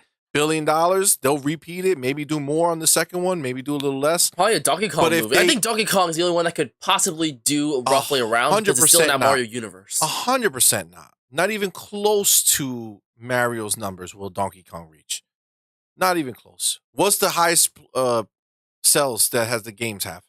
The best-selling Donkey Kong game? I gotta look. You gotta understand, the best-selling... And not just that, we also gotta remember how these characters were criticized, right? People they like were him. Not digging the voice actor. For me, that was the biggest like surprise. For me, in the Mario movie, it was perfect to use Seth Rogen. That's his name? Seth Rogen. Yeah, Seth Rogen as freaking Donkey Kong. His voice, I don't know. For me, it was like, and he was hilarious in the freaking movie. A lot of people didn't freaking like him. I disagree, but dude, that's the things to look Donkey at. Kong Country on the Super Nintendo with 9.3 million. Okay, and that was 1 million years ago. So none of those people even really care about it right now, right? Yeah, okay. So this is the thing. Unless it's literally just a Mario movie with Donkey Kong as the main person next to Mario, sure. Yeah, together they were so cool, dude. Yeah. When they were running through the course, that looks so dope. Purple Berry right now just said Luigi's Mansion movie. What do you guys think? That potentially could do well, I think. I think it's all in the same boat, bro. You can't leave Mario or Peach out. Let's not forget, Peach is also a big deal. Nah, cannot they can make a Mario be Luigi. anything other than the Mario movie with a subtitle after it. Mario movie, Donkey Kong's Revenge, or Mario movie, Peach's... Who was even the villain? Peach. Peach could be out and no one would notice. That's C-Money having a Bowser moment right now. Exactly. All right? Peach, Bowser, Donkey Kong, everyone could fucking die in that universe. But as long as Mario and maybe Luigi were still alive, that's all people would need. But even Luigi, he would not pull. It's Mario. How did Luigi's Mansion do, guys? The new one. The new Luigi's Mansion game. I guarantee it was already the best. It wasn't there's nothing like Mario. So obviously he has to be leading. He has to be there. But he has to be listen, there. eventually... Or people will get pissed. So what will happen is if you do a bamboozle where you're like, look, it's a Mario movie, guys, and then he's barely in the movie and it's only Donkey Kong, then people get so pissed that they won't believe you the next time you make another Mario movie. This is the situation that's going to happen. You can't go ahead and say, you know what, Michael Jordan, sit down.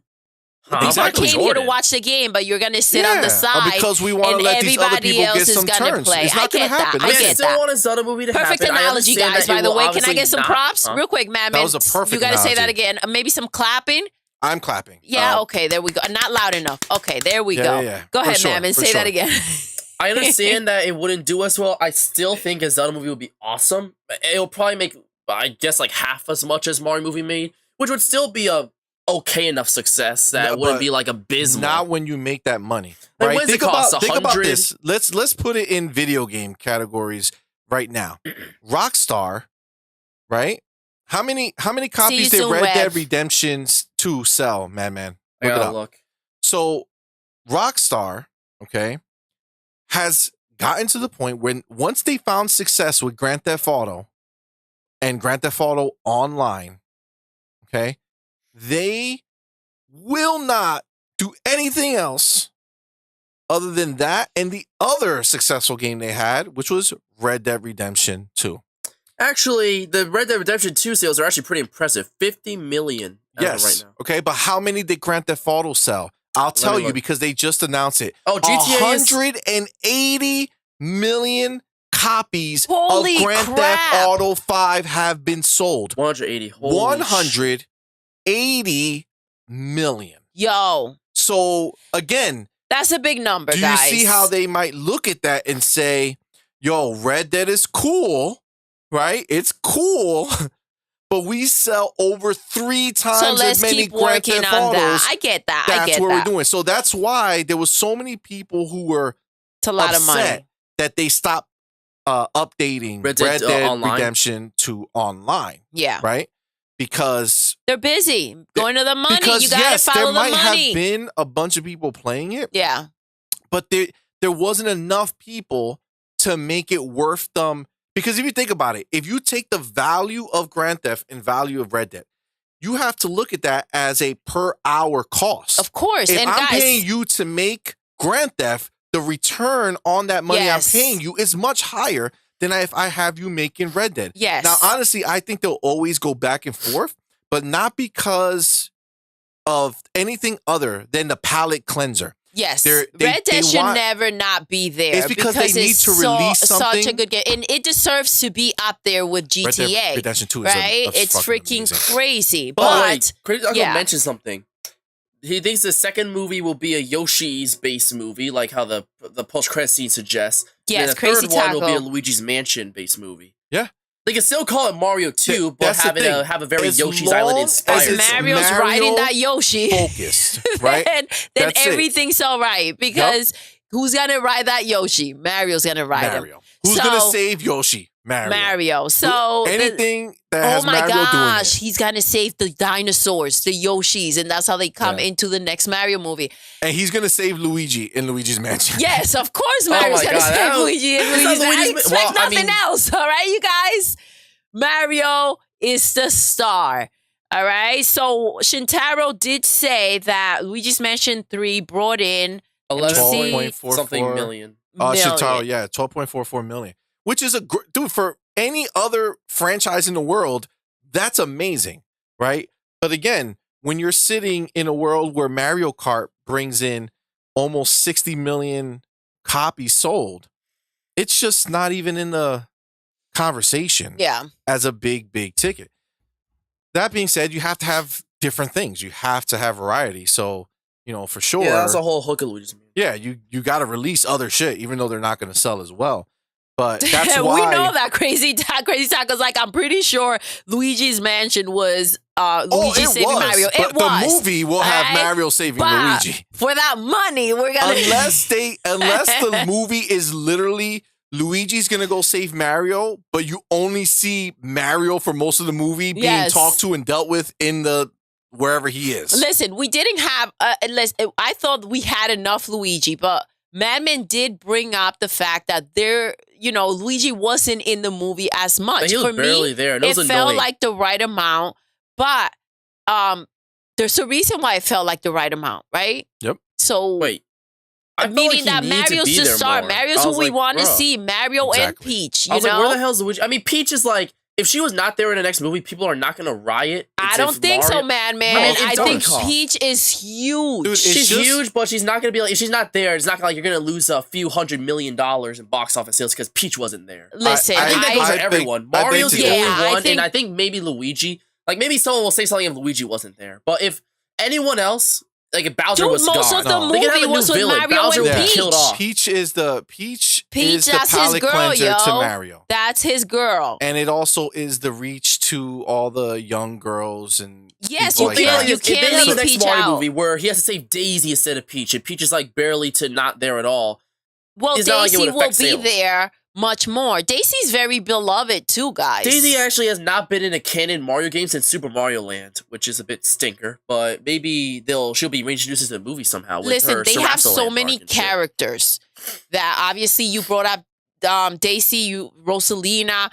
We're talking Waluigi. It was Wario, a missed opportunity to not have him have a tie to Pauline. The bad guy, when they move on, right? If they wanted to move to a different section and create a whole other story, doesn't always have to be Bowser. Bowser is, obsessed with Peach, but we've got other bad guys in that universe. That is true. I don't want Bowser to be the next villain. I bet you he'll be in that movie. He'll probably especially make an after that song. Oh my gosh. He'll be in the movie as a main person. It's freaking epic. Or wait. Maybe they'll try to borrow from the Super Mario RPG storyline from the Mario RPG Super Nintendo. That game, you remember that? And where Mario, Peach, and Bowser have to work together to stop an even bigger villain. Yo, hold on. Purple Berry just brought out something really big that we have not been paying attention to. Purple Berry just said Rosalina is gonna go get her star. The one that was stuck in the jail in Bowser's castle. Yo, I didn't even think of that, how they can really link that through and bring Rosalina out. Maybe it'll be a Mario Galaxy. What was that star doing stuck in there? And the star, doesn't she can get out and she's just not smart enough to figure it out? She fits right through. She was hanging out of it. She could be gone the whole time. She doesn't have anywhere to go. She's waiting for Rosalina. Shintaro, I have played F-Zero back in the day. Yeah, F-Zero gets a little crazy. It's super fast paced. I played X on the N64 a bit, and it's like a spasm. Yeah, it's not like a, I don't know. It doesn't hold up for me. I heard GX is epic on GameCube even today, but I think a new one. I would be happy if they made a new F-Zero on Switch. Seeing how most games can just come out on Switch. Don't call it F-Zero, right? Don't call it F-Zero. F-Zero 2. Has to be F-Zero 64. No, F1. Yo, that's right. The new bad guy is Bowser Jr. because they have his dad and he's trying to save him.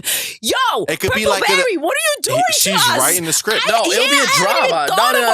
It'll be a drama where Bowser Jr. tries to take the star because Bowser ditched him and his family at a young age, and now Bowser Jr. is older, and he's on a revenge story. No, they have freaking Bowser capture, all right? So he's coming to save his dad, yo. Waluigi, yes, Shintaro, Waluigi should be in a Mario game. You know, he's Waluigi, only in the Mario Party games, by the way. Fun fact about me, you guys, I love Mario Party. The Mario Party games are freaking awesome. Me and Purple Berry, we love that stuff. Yeah, Waluigi has only been relegated to spin-offs because he was created as a partner for Wario and Mario Tennis on the N64. And ever since that point, he's only been in spin-offs and never been in one main Mario game. All right, so now that we've been talking about this, let's get some facts in here because the next topic we were going to talk about is the fact that the Mario movie has actually become the 4th highest grossing animated release ever. Animated film. So right now, it is at $1.21 billion worldwide. Now, for comparison's sake, number 3 is The Incredibles 2, which is really good, by the way. Which is damn. They should be making part 3. At 1.243 billion, which we know that's going to get passed soon. Yeah, it's going to get passed. That's dope. Okay, I'm excited about that. Then you have the original Frozen at 1.276 billion worldwide, which again, I feel like that'll pass. That's going to get passed. The one that's going to be the question is our homies Frozen 2, which is at 1.45 billion. I think it could pass Incredibles 2. I don't know if it could pass 2. Maybe even 1.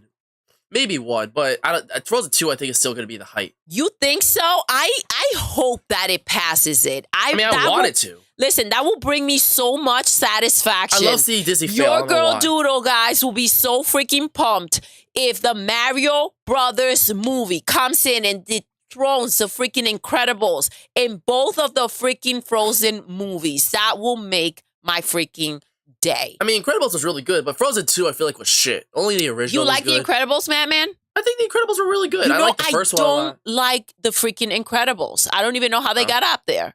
I mean, Incredibles 2, I think the big deal is that I think it's not as much as kids like Incredibles. A lot of adults were big on the Incredibles as well. I don't know what it was, but a lot of adults were drawn to like that. It was a very unique take on comic book heroes that were not seen at the time.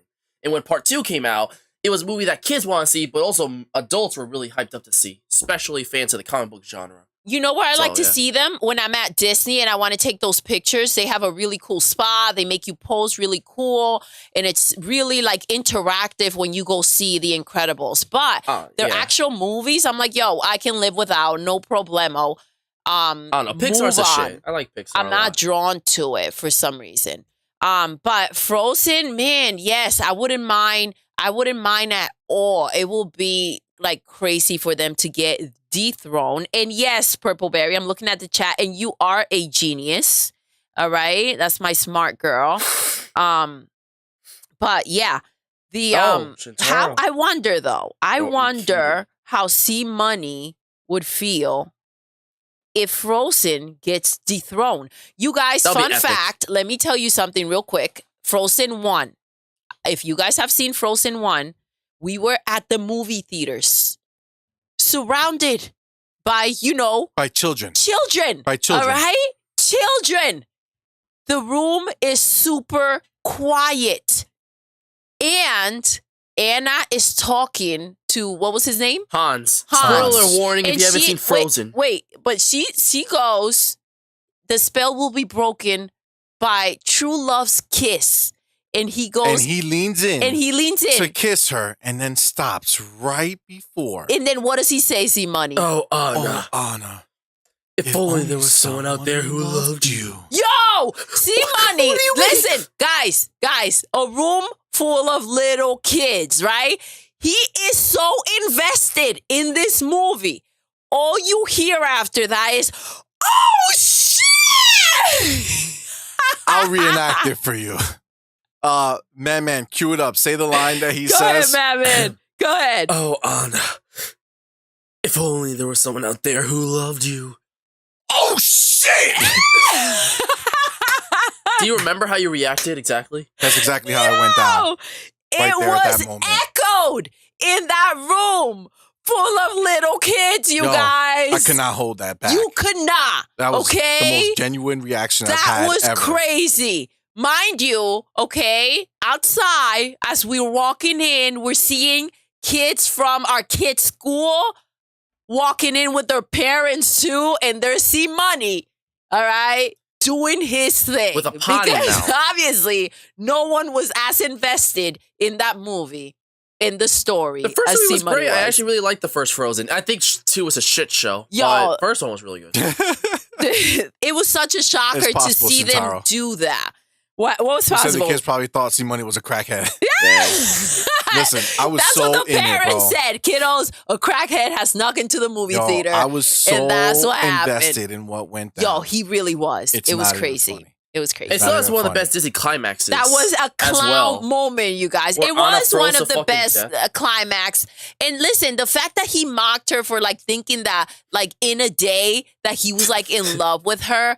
I love the fact that they are owning up to their stupidity Yeah. and acting like a girl should just be head over heels because a guy, I don't know, holds her hand or saves her from something or some stupid nonsense like that. It was good for them to acknowledge the nonsense that they've been riding it's pretty for so many bullshit. years. And I Hans agree. was like the he wasn't like a villain. Like he was probably like the last villain in a Disney movie that's just like a straight up evil villain. And after that point, like villains kind of disappeared for a very long time until Yeah. this new movie called Wish that's coming out. So that's good. Frozen was like a swan song for classic Disney. Yo, they sang a song and she was in love. That was crazy. Oh, Anna was Oh, just yeah. head over heels. Well, Oh. she was, listen, there's a lot to that. She's never seen the outside world. She's wanted something of her own because her parents died. There's a lot that goes into the complexities of Anna, okay? Now, see, buddy, were you shocked when Anna quote unquote died for a minute there? Frozen and shit. Did you actually think she course, bro. died? I mean, I knew well, actually, I don't know if I Wait. knew. When No, she the was like first one? No, I frozen, didn't. or in the Froze. second one where she's like in a Where she when she thinks saves Elsa's Elsa and freaking she fucking dead. freezes into How ice. dreadful in Frozen 2 was that song that Anna sang, climbing out of that cliff? Oh, I don't like that song. Oh my gosh! It's like, guys, please don't do this to me. I don't know, I feel like the soundtrack by and large, I think I cried. better I cried. than the first soundtrack, but none of the songs were as good as Let It Go.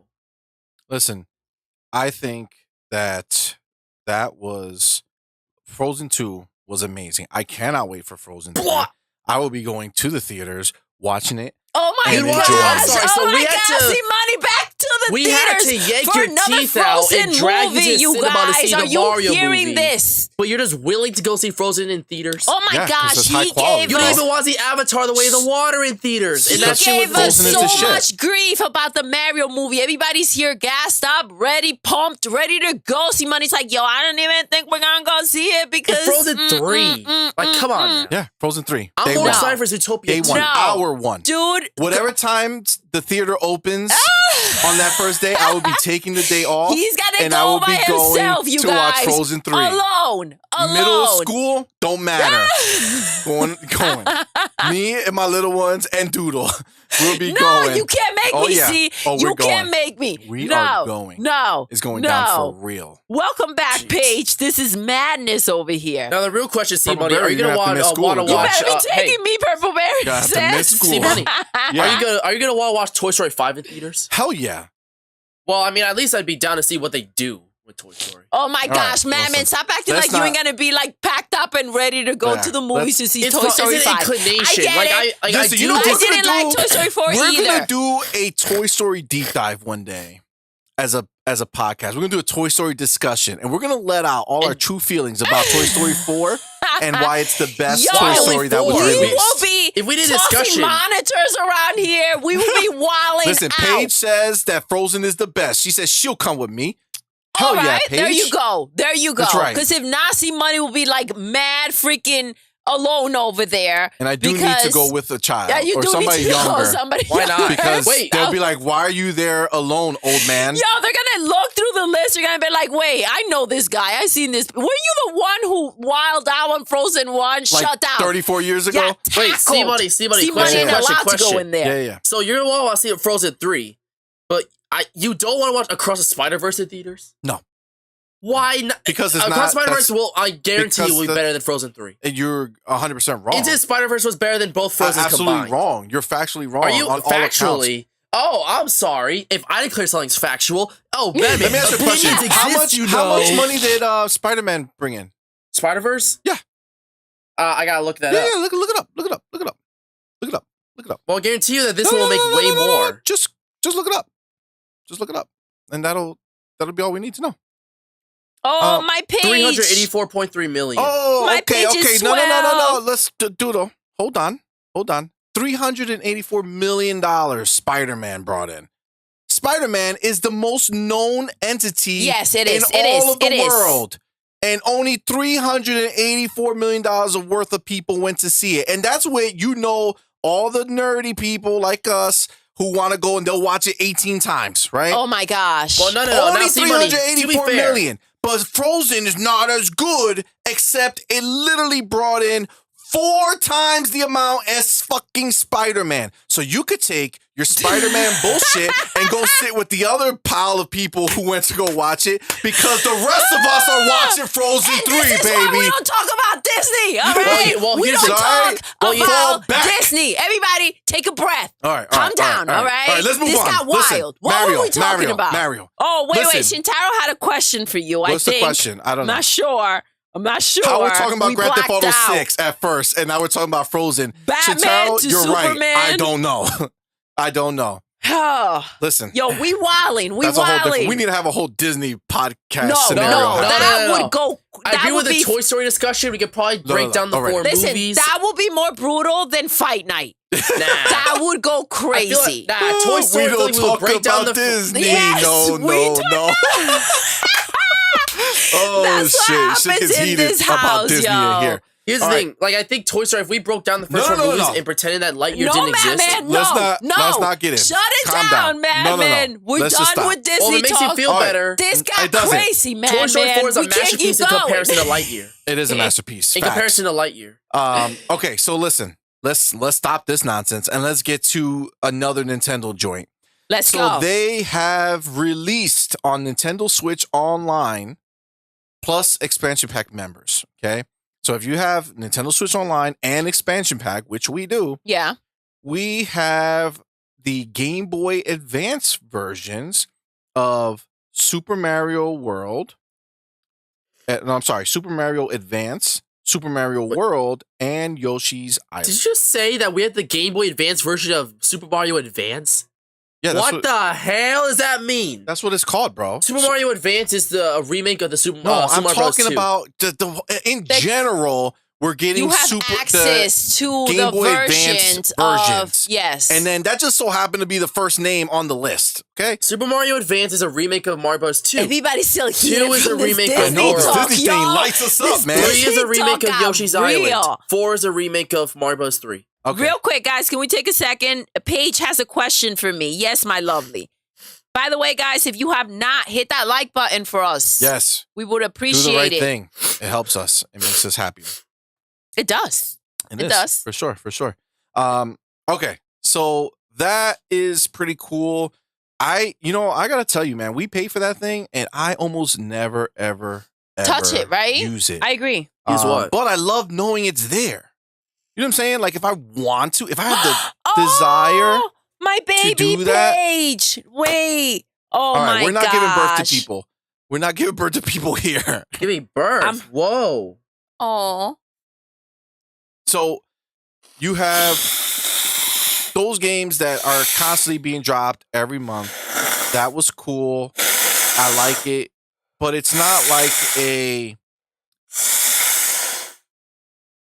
Madman. Madman, you want to take a second? You gotta go ahead and mute that mic when you're doing some crazy shit. Okay, either way, bro, you mute the mic.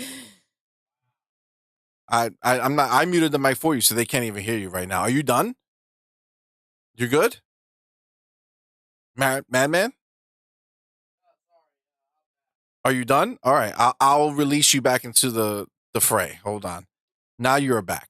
Oh, Madman. wow. Next time, mute your mic, my friend. I have returned. Okay, so these games, I don't ever play them, even though I love knowing that I have them, and that makes me happy.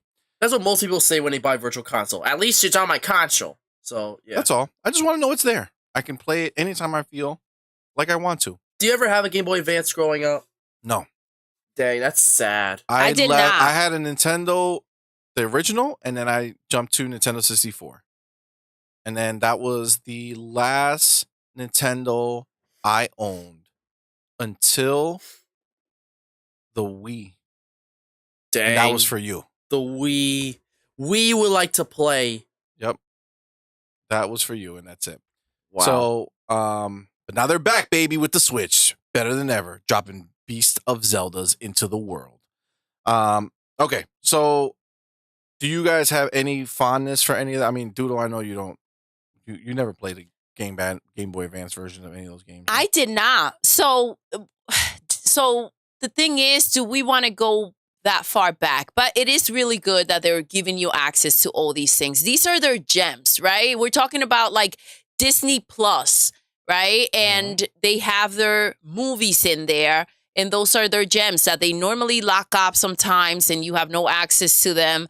It's like such a privilege. So this is Nintendo's gem, and they're giving us access to it if we do pay for the subscription. So that's a big deal, actually. Yeah. If you go and you try to find these old games, the value in these games, it's just insane. So the fact that they're giving us access to that's a big deal. Yeah, and they're finally putting us in a situation where going forward, we shouldn't have to buy the same damn copy of Super Mario 3 every time they release a new system. This network that they made is going to go forward to the next system. So if you have Nintendo Switch Online, all that stuff is still going to work. So it's the only thing that's a huge benefit in that respect. All right. And so, Advance 4 is considered the definitive version of Super Mario Bros. 3 because it includes a bunch of new levels, like a humongous amount of new levels that were never in the original, that some say are just as good as the original levels. I mean, it might be worth checking out. You got to remember, Game Boy Advance is obviously after the original Nintendo. It's more powerful. So you're going to get the best version of it. So I'm down. I'll play it. I'll try it out. For sure. Maybe we should do a night where we're going to just talk and chill and just bring out Nintendo Switch Online and just play through some old games while we're just chilling. All right. While we're just chilling with the chat. Now you're just messing with my mind. All right. That's dope, right? That will be dope. That will be dope. Just go through a bunch of different games. Yes, I'm just in. Chill. Popcorn, candy. You guys like that? Do you guys like? Let us know in the chat. Put a poll up. Let me put a poll up. Yes, and Shintaro, yes, you can ask a question for sure. Should we do a chill? He already said that will be hella dope. Where we play Nintendo Switch Online games. Let's see what the world thinks. But yeah, I think that would be dope. I think that would be cool. Let's see what the what the consensus is with the poll. But let's move on from the topic and go to our next one, which is Fortnite related. Ooh. Now, Fortnite I know where this is going. Is teasing that Miles Morales will be coming to Fortnite, baby. What? Listen, he has to, okay? Let's stop it with the teasing. We have the other Spider-Mans in there, right? Let's bring him in. Yeah, it's ridiculous that he's not there yet. Like way earlier. You know why? But you know why they did it? Because the movie's coming out right now, so I it's feel gonna like go they hand in held it hand. off Yeah, because not because they wouldn't have done it. You know what I'm saying? Like I feel like Fortnite's like, yo, let's put Miles Morales in there, and Sony's like, yeah, no. It's obviously made to promote Spider-Verse. Yeah, exactly. So when Into Spider-Verse came out, it given a very small budget. Obviously, people were kind of confused whether it was like some DVD animated feature like they've done before, not Sony in particular, but in general, or was this actually a real Spider-Man movie? Obviously, box office wasn't too great, but critically, it was a humongous splash. It won Academy Awards left and right, and it was a massive success in the critical field. So they're betting a lot on the second one to do way better now that people know it's a actual real Spider-Man movie, and people are hyped as heck to see it. James Gunn said in an interview that it was his favorite comic book movie of all time. People are taking it seriously, and they know this. So what better way to promote your upcoming movie than with making your protagonist playable in Fortnite? Yeah. Plus, after this article was made, there was actually leaked images of like the artwork, official artwork for the character, and even his model. And he's actually going to be a bundle with Spider-Man 2099, aka Miguel O'Hara, who's also going to be a deuteragonist in Spider-Man Across the Spider-Verse. So that's pretty exciting. I'm pretty excited. Dope. You know what's funny? Huh? I won't go to see that in the movie theater day one. I'll wait for it to come home on streaming. Of all the movies, but I will be buying those skins on Fortnite, baby. Day Guys, one. God no one out there gets into these skins like C Money. All right, this guy is crazy, bro. If they made you work for Miles, I'll work for Miles. All right, I'll do it. Everything they want me to do for Miles Morales. At 2099, whatever. You guys are crazy. It's gonna be dope. It's gonna be dope. So Shintaro had a question for me. Let's scroll up. Let me know if you find it. Let me see. Do you like? Who's your favorite Spanish artist? Ooh. Spanish. That's a little Spanish artist, like a music or music. artist. Music artist. Huh? Like what? Bad Bunny. Bad Bunny. Oh my god! Bad Bunny has this song. It's crazy. Remember when I came and I was like, yo guys, listen to this song when he gets like left by his girl, and some of the wording is not, so MADMAN had to use a song for school, so he chose to translate that song and read it to his class. Oh, for an acting class. Yes, I had to take for song an acting class and read it out. HP. Is that HP? Oh my gosh, no, that's but Maluma. HP, That's a different thing. That's Maluma. Tu me partiste el corazón. That song is dope. And then he's got some beats that are just insane. He sings it in Portuguese too. Like part of it is in Spanish, the other part's in Portuguese. Like it's dope. So can we share like songs through Discord? Like if we're listening to something, like share it into Discord so they know what we're listening to, because that will be really cool. And then anybody can click into it and listen to it too if they want. I don't know. Oh, we should figure that out because that would be dope. Out. So Purpleberry made a very good comment here where she said it's crazy that each Spider-Man has their own name, but Miles Morales is just Miles Morales. No, Miles Morales, he's just Spider-Man. In every universe, most, Spider-Man's dead. So the whole point of his character was that he's the heir to Spider-Man. Yeah, but Spider-Man wasn't dead in the Marvel's video games. Yep. I'm aware. So I guess it's just Spider-Man number 2. Yeah, but that's just the Black Spider-Man. Black Spider-Man. Like that's why they put him in a black outfit. so they can make it easy so that people will be like, oh, that's the black Spider-Man, not the regular one. Yeah. It's the black one, but it won't be racist because you're talking about his outfit and not talking about his skin. I mean, I know they made like a Disney Junior cartoon, Spidey His Amazing Friends, and they kind of solved that problem by calling him Spin, which that's a lamest name you could think of. That's a whack-ass name. Literally, that's the lamest name you could think of. So, yeah, basically. That's the our friendly solution. neighborhood Spider-Man, the amazing Spider-Man, Miles Morales. Even the Spanish one, what did you call him? 2099? Spider-Man 2099. Yeah, he has a cool name. Miguel 2099. Right? Thank you, because he lives in the future. That's pretty sick, actually. And his suit is probably one of the coolest Spider-Man suits out there. Thank you, Shintaro. Well, they're digging my Spanish. Spanish is hot.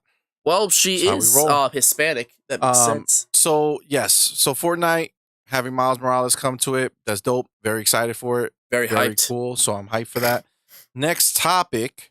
Was there something you needed to say, dude? No, let's go. All right. So what you got for us? I'm just hyped. Is the fact that the Fight Night? Damn it. No. Fight Night was in my mind from our stream yesterday. Listen, C-Money is so ready for the next Fight Night. It's so insane. It was so fun. It was. We didn't even get to play a good amount of the games that were downloaded. So, like, imagine what part 2 is going to look like. Yeah, it's going to be dope. Yeah, I might go buy some new games just to do it. Listen. King of Fighters 15. I think King of Fighters might be making a debut at the next Fight Night. When's Tekken 8 coming out again? Don't know. Sometime eventually. But September is Mortal Kombat. I think it's okay, so before. Five Nights at Freddy's movie gets its first trailer. And surprisingly, it's not that bad. It looks really good, actually. I'm not going to lie. Good. Apart from the red eyes, which look a little off at first, but it's like, okay, you kind of get used to it. It looks great, actually. I was surprised. I thought it was going to be like, I'm cool. I'm glad they're doing it. But I'm like, how well do you adapt a game where you look through security cameras? It could have potentially been really bad, actually. But they seem to be doing something pretty interesting with it. They're delving a lot more into the lore of Five Nights at Freddy's, which similar to like how League of Legends has like no story, but like millions upon millions of pages of lore. Like Five Nights at Freddy's is a similar situation. The world's a humongous. So they're starting to lean into that aspect and those aspects a lot more. And that makes the movie far more interesting already. That's good. And it has a pretty good actor who's playing the William Afton, I think his name is. That's not the actor. Oh, the that's character. good. If they have a good cast already, they have a pretty decent cast, which is pretty It was either cool. Michael Afton or William Afton. I don't remember. I don't remember my Freddy lore because I have not played any games for a while. Welcome, but there was Evan. that's like the name of the protagonist or some shit like that. Something Afton. One of the two names. Don't remember. You know what's a fun fact? This movie has been in the workings Right? since For 2015. forever. That's crazy. Since 2015. Do a poll. See who thinks the new Five Nights at Freddy movie is going to be good. Yeah, I remember I I was in saw the elementary. I remember it clearly, clear as day. In elementary school, I was like in 4th grade, maybe 3rd even. They announced that Warner Brothers acquired the rights for Five Nights at Freddy's film. And since then, it was a shit show until like a year ago where they said things are actually starting to make progress, and then now we have a trailer. So the poll, by the way, finished up. Everybody thinks that we should do the chill stream where we play Nintendo Switch games. I love that. I love that. That's dope. That's what we should call It's it. like a fight. Chill I stream. feel like Friday nights are more like Pizza and drinks and streams, fun. you know, like not just doing one of our regular like things. a hangout stream. Yeah, it's more like Friday night hangout, you know? Yes. Excited for Then we were thinking about maybe a go-karting like stream where we play go-kart based games like Mario Kart or Crash Team Racing and stuff. That could be potentially cool as well. Yeah, you know what else, Madman? Because it's funny that we're talking about the Five Nights at Freddy movie because C-Money, you remember we were just talking about should we play another Five Nights at Freddy game? 2? Oh, yeah. And I was thinking about it, dude, because Five Nights at Freddy 1 was so fucking fun. And then 2, oh my god, you might get stressed out. That shit is hard, bro. Now, might get stressed out. Did you watch the last one? Did you watch the last one? We were like crying, all right? If you play the first one, it's easily the most stressful shit ever created. 2, they somehow made it even more worse, and it's crazy. And it gets creepy as fuck. Good. Especially like the excited. redesigns. They made the wait. No. I don't want to hear too much detail, Madman. I just want to know if it's different enough to feel like a different game. It is. C-Money, you were screaming like a girl. Yeah. He maybe was. I was. Okay. He was. Maybe I was. And I'm not ashamed. Okay. He's really not, yo. Not He's ashamed. mad honest about it. That He's shit like, was yep, crazy. you own it. See, I love that about you. Shintaro is asking, what consoles do you guys have? We have whatever you you have, wanna get or whatever every- you get. We have every console ever, Sorry. but I will say that I heavily lean towards Xbox, and most of our games that we have are for Xbox. I play PlayStation for the exclusives, which I really enjoy. Carmel, what's good? Yeah, Carmel, honestly, I think Slendrina, I think I'm just gonna do just play it, right? and stream it on and just let it go. Yeah, and I just feel try it like out. we have to just I don't do think it. it's not going to be a stream like this where it's like a designated. Yeah, because what we're thing. finding difficult is the fact that we have to be on the phone, so it will be difficult to talk to you guys and for us to kind of feel like we're playing together. Shintaro's right. It's coming. It's coming. Bro, Yeah, for sure. No matter what you play, FNAF 4, that is a heart attack. It's the scariest shit. It's very different, work like up super to it. different, but it's horrifying. It's probably this. It's not even like it might be one of the scariest games ever created. Okay, it's horrifying. Well, So we'll check out we're part gonna two need to just go into part two slowly because and ramp our way up. We thought that the first one was as bad as it gets. Paige, my Paige has a question over here. Where is it? I just saw it. anyone ever seen The Boy Who Harnessed the Wind? No. Let me The look Boy that Who up. Harassed the Wind is Harnessed. my favorite movie. Harnessed or harassed? Those are two Harnessed. very different situations. Let me look. Yeah, 2019 movie. It's on Netflix. Oh, we will check it out. Is your favorite movie, Paige? A 13-year-old boy is thrown out of the school he loves when his family can no longer afford the fees. He sneaks into the library and learns how to build a windmill to save his village from a famine. I'm All right. in. I'll watch it. Okay, Why not? cool. Yeah. So real quick, just to cap off this Five Nights at Freddy, the guy's name is Josh Hutcherson, who plays the main character, Mike Schmidt. He's the guy. Schmidt. He was in the Hunger Games. Do you remember the original Hunger Games? Yes, I do. The boy, like the guy who was I do. helping her I all do. the time, I know. Yeah. Yep. he is in Five Nights at Freddy's. Oh. And also Matthew Lillard, okay, the OG from he played Shaggy in the original Scooby movies. Yeah, I heard about that. And he was in Scream. He was the friend who got stabbed. Yes. You know, the I know. one of the Yeah, killers, right? Yeah, the crazy one. He's older now. He's really good. I like him. He's funny. So he's in I like there. him too, It has a nice cast already. Who's gonna be it's Freddy? coming out on Peacock at the same time. Get the heck out of here. October 27th, We baby. don't even need to go to the No movies. theaters for me. Bro, baby. it shot itself in the foot. Like, I feel like that it could have been a chance. It could have done really well box office wise if it was Shintaro, only that in would be theaters. dope. But now I feel like no one's gonna watch it in theaters. What? It's just not that movie. What does it But matter? why? I'm just Who happy that cares? it's like, listen, It's not a bad thing. it's but not it a would be nice if it movie. was successful It's not a 'cause it took movie so that I long. would say, all right, let me go to the movie theaters to go watch it. I'm excited to see it, so I'm happy that they're bringing it to Peacock. And listen, not for nothing, but people with subscriptions should be getting privileges of this type of, matter. I want some new shit to drop, just like on Right? Game Pass, baby. I want new games coming into my subscription. I want the freshest freshness you can get. All right?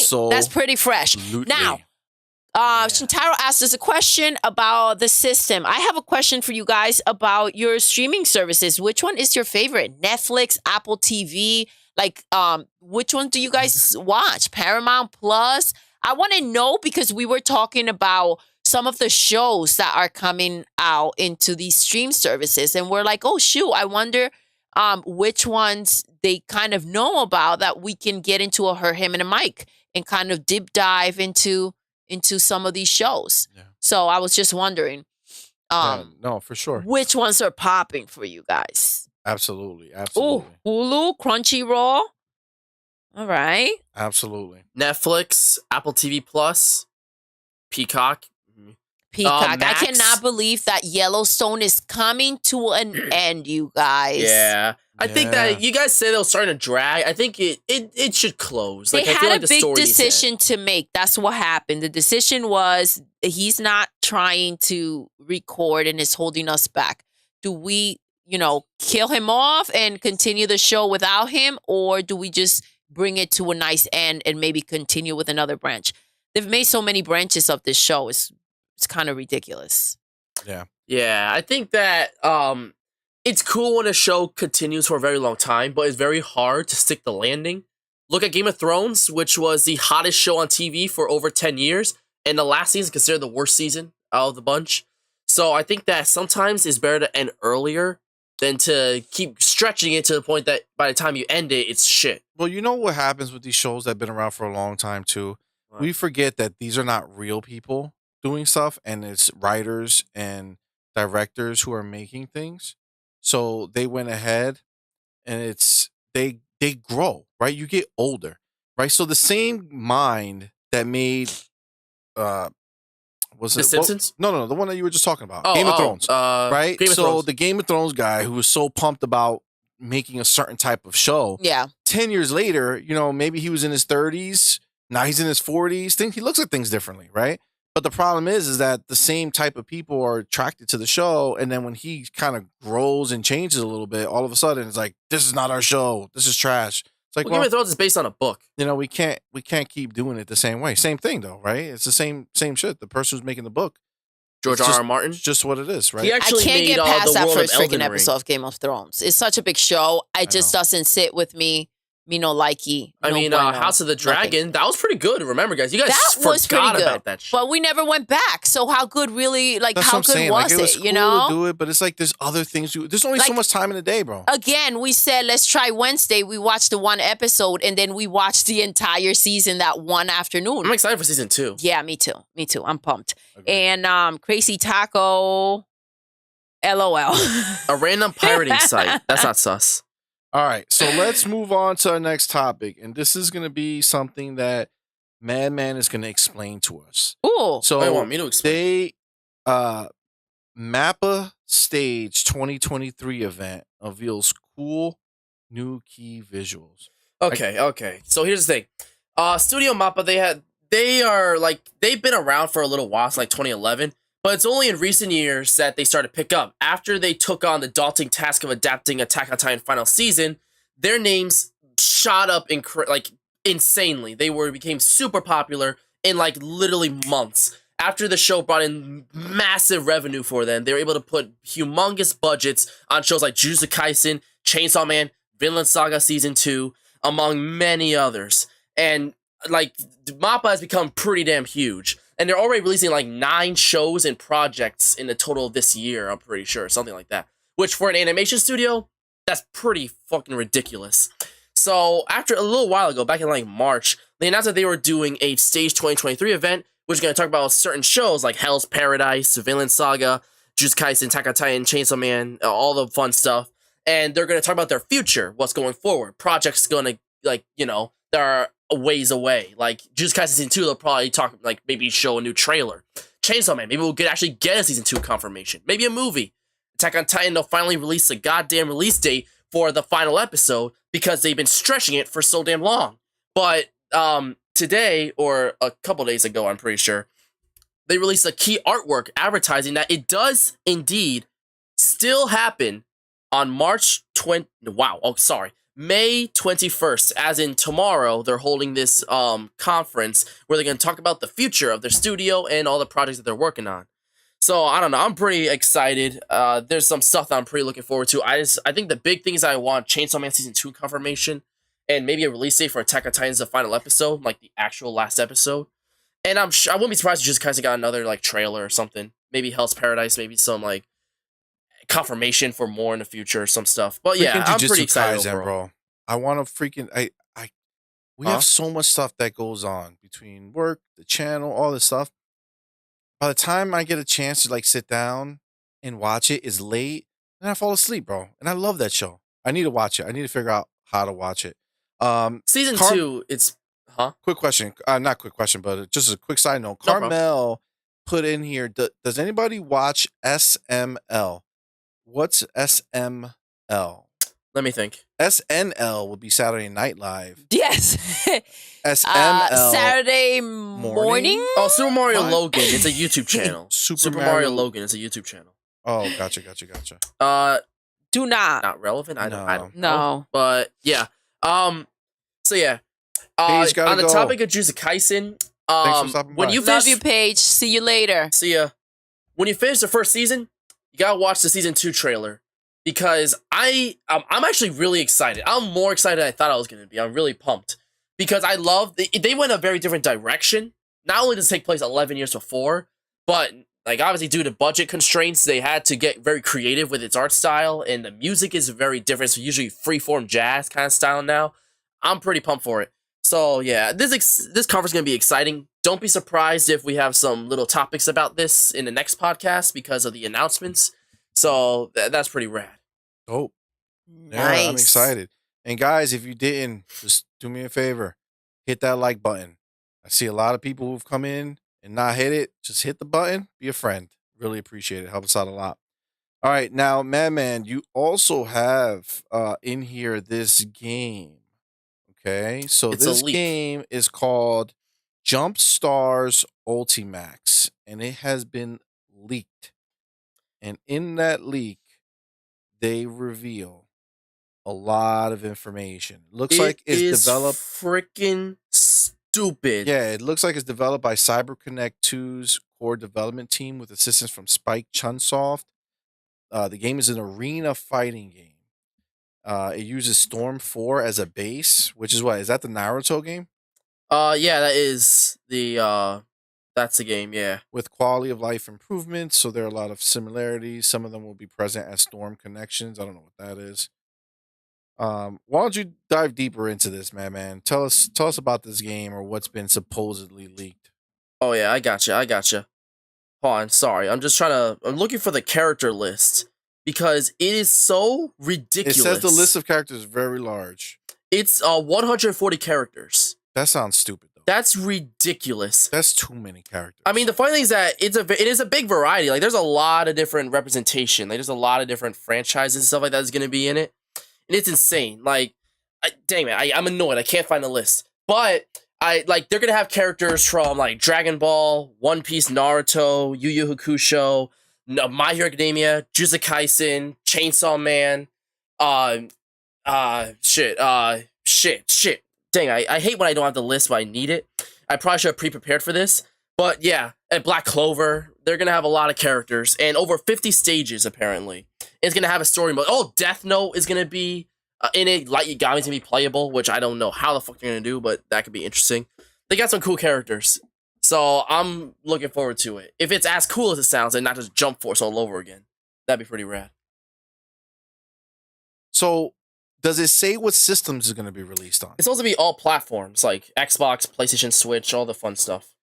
Shintaro says, "Hey, C Money, did you see what I said about the King of Fighters?" I don't know what you said about the King of Fighters. When I get a console, can teach you guys some tips. Oh yeah, heck yeah, absolutely. I want to be out there in these streets beating some slaying, beating some ass. Who's Jeffy? Jeffy is so funny. Don't know who Jeffy is. But Madman, what's the game called? Jump Stars Ultimax. Apparently, leakers are claiming that this is very real, and it has a 1 minute 43 second long trailer that's been pre-made to be revealed soon. So, yeah, it's pretty crazy. Characters like Goku, Vegeta. I looked up like a kind of smaller list, like Deku, Zenitsu, Boruto, Koro Sensei, Asta. All the fucks are playable. There's also a humongous list of stages and stuff like that, and it's gonna be pretty crazy. I just hope that it's good and stuff like that. Apparently, someone's already even depicting the trailer, which will have which will basically focus on Asta and from Black Clover and Yuji from Jujutsu Kaisen fighting, and have Luffy and Zoro being attacked by some villain of some sort, and it'll have a figured silhouette, and the logo pops up. So this is pretty detailed. I wouldn't be surprised if this is real. So this is pretty wild, I'm not gonna lie. So, on the topic of the type of anime game, I saw you have here that there's a new My Hero Ultra Rumble game. Ooh, well, So not it's a new a- one. it's a- It's a new listen My out, Hero Purple game. Berry, It's listen literally out. a battle royale game Yo, In the with world of My Hero 24 Academia. players in the world of I My feel Hero like Academia. Purple Berry's gonna have full dips on Deku. All right, Maybe. so nobody even try. There's an open beta on the 25th and the 26th. On the PlayStation family of consoles. So It says PS4, but backwards compatibility will allow you to play it on PS5.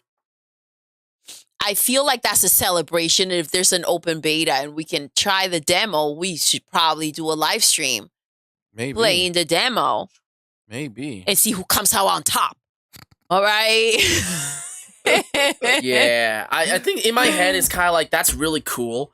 But when you can play as Deku, All Might, Bakugo, and Uraraka in Fortnite already, it's like, that's really cool, but I would rather have Deku fighting Darth Vader, Ariana Grande, and LeBron James in the same team. What are you talking about, fight Madman? characters that we probably expect him to fight. No, we're talking about a fighting game, right? This is not a fighting game. This is a battle royale game, but like it's not going to Fortnite be is, shooting. where you're running around the map. Yeah, I don't but it's think not gonna it's be shooting. shooting, No, I'm aware. Madman. It's battle royale. I think but we're going to be whooping some ass. yeah, I get it. It's not guns. You get power up stuff. Yeah, Like so you it's actually very use their different. movesets like in real So, life. listen, I'm looking forward to it. there are people, not everybody plays Fortnite. Not everybody got their skins, right? Yep.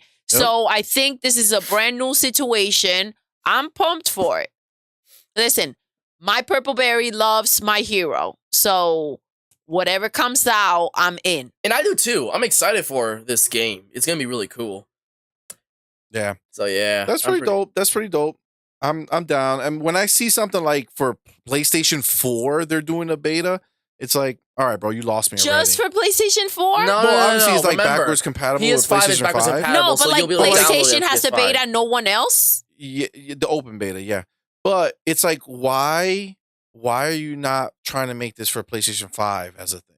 You know what I'm saying? Got you. Like, why are we still talking about PlayStation 4? We're 3 years into the new generation. Like, not that it shouldn't be on the PlayStation 4, but when you're announcing it, it should be like PlayStation 5 and PlayStation 4. Okay, so You know what I'm they're saying? letting us know that the graphics may not Exactly. be what we that's are going exactly to what be it is. expecting them to be, but I'm going to give them a pass just because it is my hero.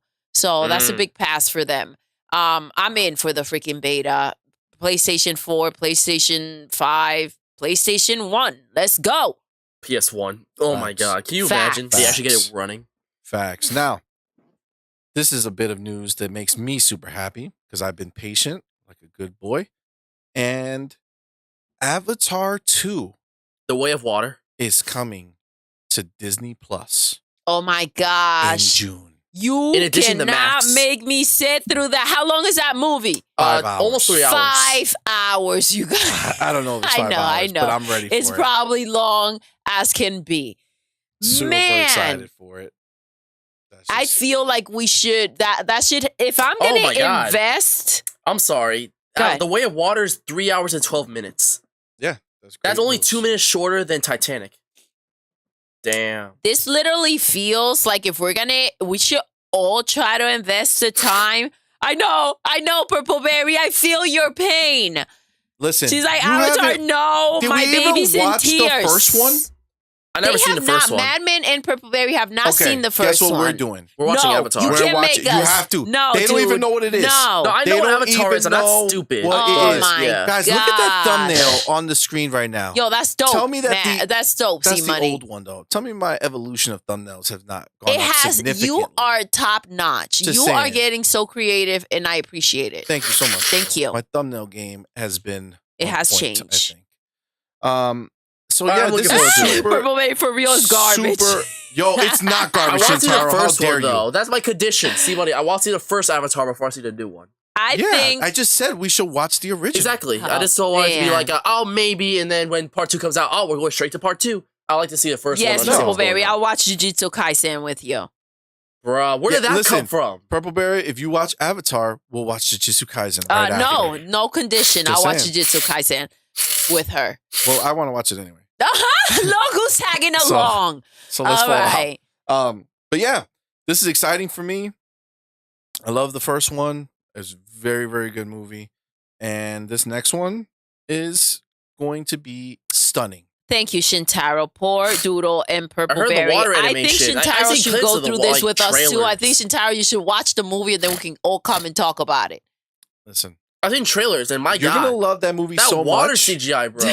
You're is going to love it. Stupid. Listen, Huh? you're going to love it so much, Doodle, that we're going to do a her, him, and a mic on it. That's why I'm saying you guys got to watch it. So if I'm going to invest time into watching this thing, all right, I want to state my opinion. And I need you guys to watch it too so we can talk about it. Shintaro, you said forced to watch garbage, right? Man. What? Hit me with some facts. How much did Avatar 2 Way of the Water make? Over $2 billion. Over $2 billion. Damn, that's a lot of change. So if $2 billion is garbage, then guess what? Call me trash, baby. Hey, yo. Call me trash. It's all right, C-Buddy. Charles probably just disappointed it's not The Last Airbender. Listen. I'm just saying. Oh, I've heard. Where is Kenny? Yeah, where? Homie Kenny. The Last Airbender. Was that good, Madman? Last Airbender? No idea. I have seen some of Last Airbender. I never completed it. It's really good. I have not seen enough in order to say that this is 100% a fantastic series like a lot of people have. But it's really good. It looks pretty nice animation-wise. It's pretty all right animation. It is a lot of money, Shintaro. I'm glad you now recognize that it's no longer garbage to you. Now, we're talking about shows. We're talking about shows and movies and all that fun stuff, right? Avatar 2 is dope. Great. You know what I haven't heard? I feel like, and it's been enough time. Tell me. When the mother F is John Wick 4 coming to streaming services? I'm hyped about. If you tell me it's on Vudu. Buy it on Vudu. John Wick 4 is available, I will toss this mic and run and go watch it, you guys. I told you this, bro. It's on Vudu. I'm not going to buy it. I want it on my streaming services. It's coming. Okay? I need to see it. I want it now. All right? I know that they're going to release this humongous, like, awesome collectors of all the John Wicks, and I'm going to want it. Oh, like a box set? And I'm going to want it. And the crazy thing is that, you know, Keanu Reeves was not my cup of tea. Dude, he was the worst actor ever. Yeah, I don't think he was anybody's cup of tea. But you know why? This is the thing. This is the thing. He finds the right roles, dude. No. He fell into the right role, and then now that's what he does. Because everything before then, he was just, people would try to hire him because he was Keanu Reeves, right? And he would do these movies and shows that he's not a good actor to play different roles like that. But if you can get the exact personality trait of a character attached to him, your money. He plays a certain role perfectly. Yep. A dead role. You know, that's what it is. Where he's just dead inside. Yeah, I get that. Because like John Wick is literally dead inside. Like, he's gone through so much stuff. All he wants to do is kick ass and freaking fight and shoot. And listen, I'm for it. He is insane at those roles. Like, I always said Keanu Reeves, because he's like a cold actor. You can't go and want to pull emotion out of him. But for those roles, he is epic. Exactly. And he just found his thing. He even runs like John Wick will run, right? Yeah. We saw him run and we're like, that's John Wick's run, you know? Like, it's not a typical run, but acceptable. Let's not act like he was a nobody beforehand. The Matrix, obviously, he was a star of that. Yeah, but that was the role that was that the worked for him. same type of role. It's like, just he after knows. that, he couldn't do anything else. He tried to do the lake house or whatever he it is. did. It's like, no, thank you. With Sandra Bullock. And he also did the other one with the bus that couldn't stop, right? Speed. Well, that was amazing. That was the movie, but he wasn't the star of it, it right? Just so happens that Sandra Bullock was attached Sandra Bullock was the big deal, which it's funny that the lake house is also with Sandra Bullock. But he's and I think he learned that. Like, these are my type of movies. Yeah, you just gotta find who you are and what makes sense for you. You can't be forcing yourself to try to be a better commercial, actor right? You can't just, like how Ryan Gosling kind of like, he made the freaking Notebook, you guys. The Notebook, one of my favorite movies but don't ever. forget I his to see the best Lake House. movie, Oh my Only God Forgives. Only God Forgives. So he made that. He made the Notebook. He made Crazy Stupid Love, which was funny, and he was starting a new trend, right? And then he went on that Blue Valentine. Oh, he did La La Land. La La Land. He did. Driver. He did. Driver was good. Now, he did a Sandra Bullock movie. He did. Murder by Numbers. Murder by Numbers. Yes. So then he goes in this hunt for an Oscar, and he picks these freaking movies, Behind the Pine Trees, and what was the other one? Only God Forgives has to be the worst movie ever made. Worse than and the I was Emoji so Movie? annoyed because I was so hyped up. I wonder if we only watched that one time. I wonder if we watch it now. We should try, because that movie was hella crazy. Maybe our expectations were so high. Maybe they were so was high. It the bar Listen, set? You know what I'm saying? I don't know. Bars were set for sure, because listen, that was the bar for Ryan Gosling. Now he's like a hit or miss type of situation for me. He's coming now in the Barbie movie. I'm hyped for the Barbie movie, but let's face it. Yeah, I can't wait either. Let's face it. We'll see how that plays out. He wants to see Frozen 3 in theaters. What the fuck is his priorities? Frozen 3? Did we not just go over the numbers? Do we have to go over them again? Shintaro, what's up? I'm sorry. Dude, box office numbers are not a definition of if a film is good. For example, just makes massive millions of dollars, probably more money than Frozen. Is that any good? To push Avatar down our throats by the amount of money that it made. So $2 billion. Listen, put it this way. If that many people thought it was right, then you're wrong. It was just money that went to see it that many times. Oh, God, how fun. That's a lot of money to spend. That's a lot of money to spend out in the movie theater, right? Out in the movies. Aww, right. Shintaro. Now, let's keep the movie train rolling. Now, these movies, I know Doodle, you're into. Me, I don't know why. Oh my God. What are you hitting me with? What are you hitting? The new Mission Impossible 7 trailer. Oh, I love Mission Impossible. Mission Impossible Dead Reckoning Part 1. It's going to be a 2-parter, which means the second part will come out either next year or following. It is a Mission Impossible to keep C-Money away. Now, people are losing their shit because in this trailer, they depict Tom Cruise on his motorcycle literally driving off a cliff in a mind-blowing stunt and shit. And he does it. That's real. Yeah, he does his own stunts. It's true. He does his own stunts. I'm glad I made you smile. You make us smile all the time. That's why he still looks young. Listen, Tom Cruise, I don't know how you fall asleep through the Mission Impossible movies. They are the freaking best. I mean, I'm open to watching the first 6. Okay, Madman, watch it with me then. I'll watch it with you. Sounds good. Because I'll watch them. You'll give it a try? Yeah. Okay, because these movies are phenomenal. I remember the video game. I freaking love them. And you do without a fail knock out. So at least if you knock out, Madman, Purpleberry will stay up and check them out with me. Yeah. And Mission Impossible is one of those rare movie franchises where even as they make like a million movies, they're consistently high quality and well received. Like you see something like Fast and Furious, they keep getting worse by the number and shit like that. Yeah, in Matrix, I'm not about that Fast and Furious life. Because every other Matrix after the first one was pure garbage. So, but Mission Impossible stayed quality. So that says something about the material and what they're doing. So listen, it releases July 12th. The fact that it comes out July 12th means that it's a movie. Yes, worth watching. It's going to be worth watching. We should see it in theaters. July's a good movie. Good month. I think Doodle would love that. Is it coming to... No.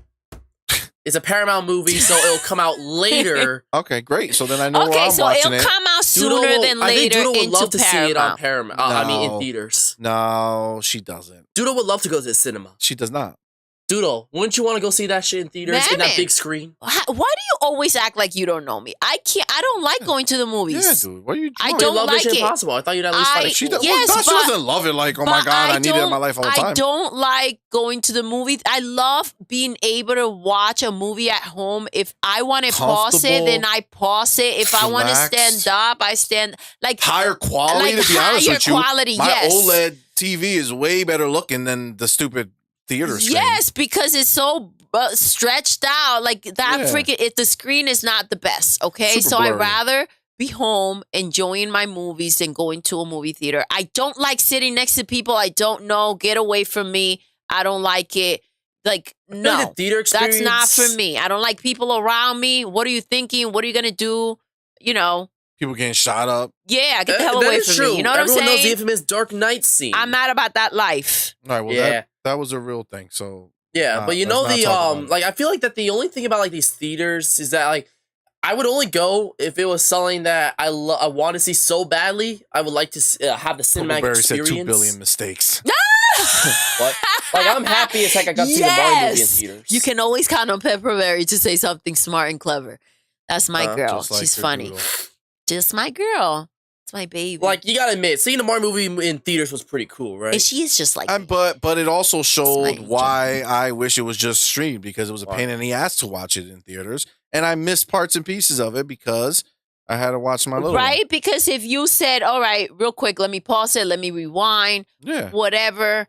Listen, the movie was on point. I loved watching the movie, but if you gave me a choice about going into that jungle or staying home and watching it comfortably, there's no shot I would have picked going to the movies. Although, the candy was on point. It's a great experience. The candy was on point. But also, with one bag, what it costs you to buy one bag at the theater, you can buy a fucking 87-pound bag at Walmart. Oh, for sure. We spent hella money on freaking popcorn, pretzels, candy, shit. We got pretzels here. It was crazy.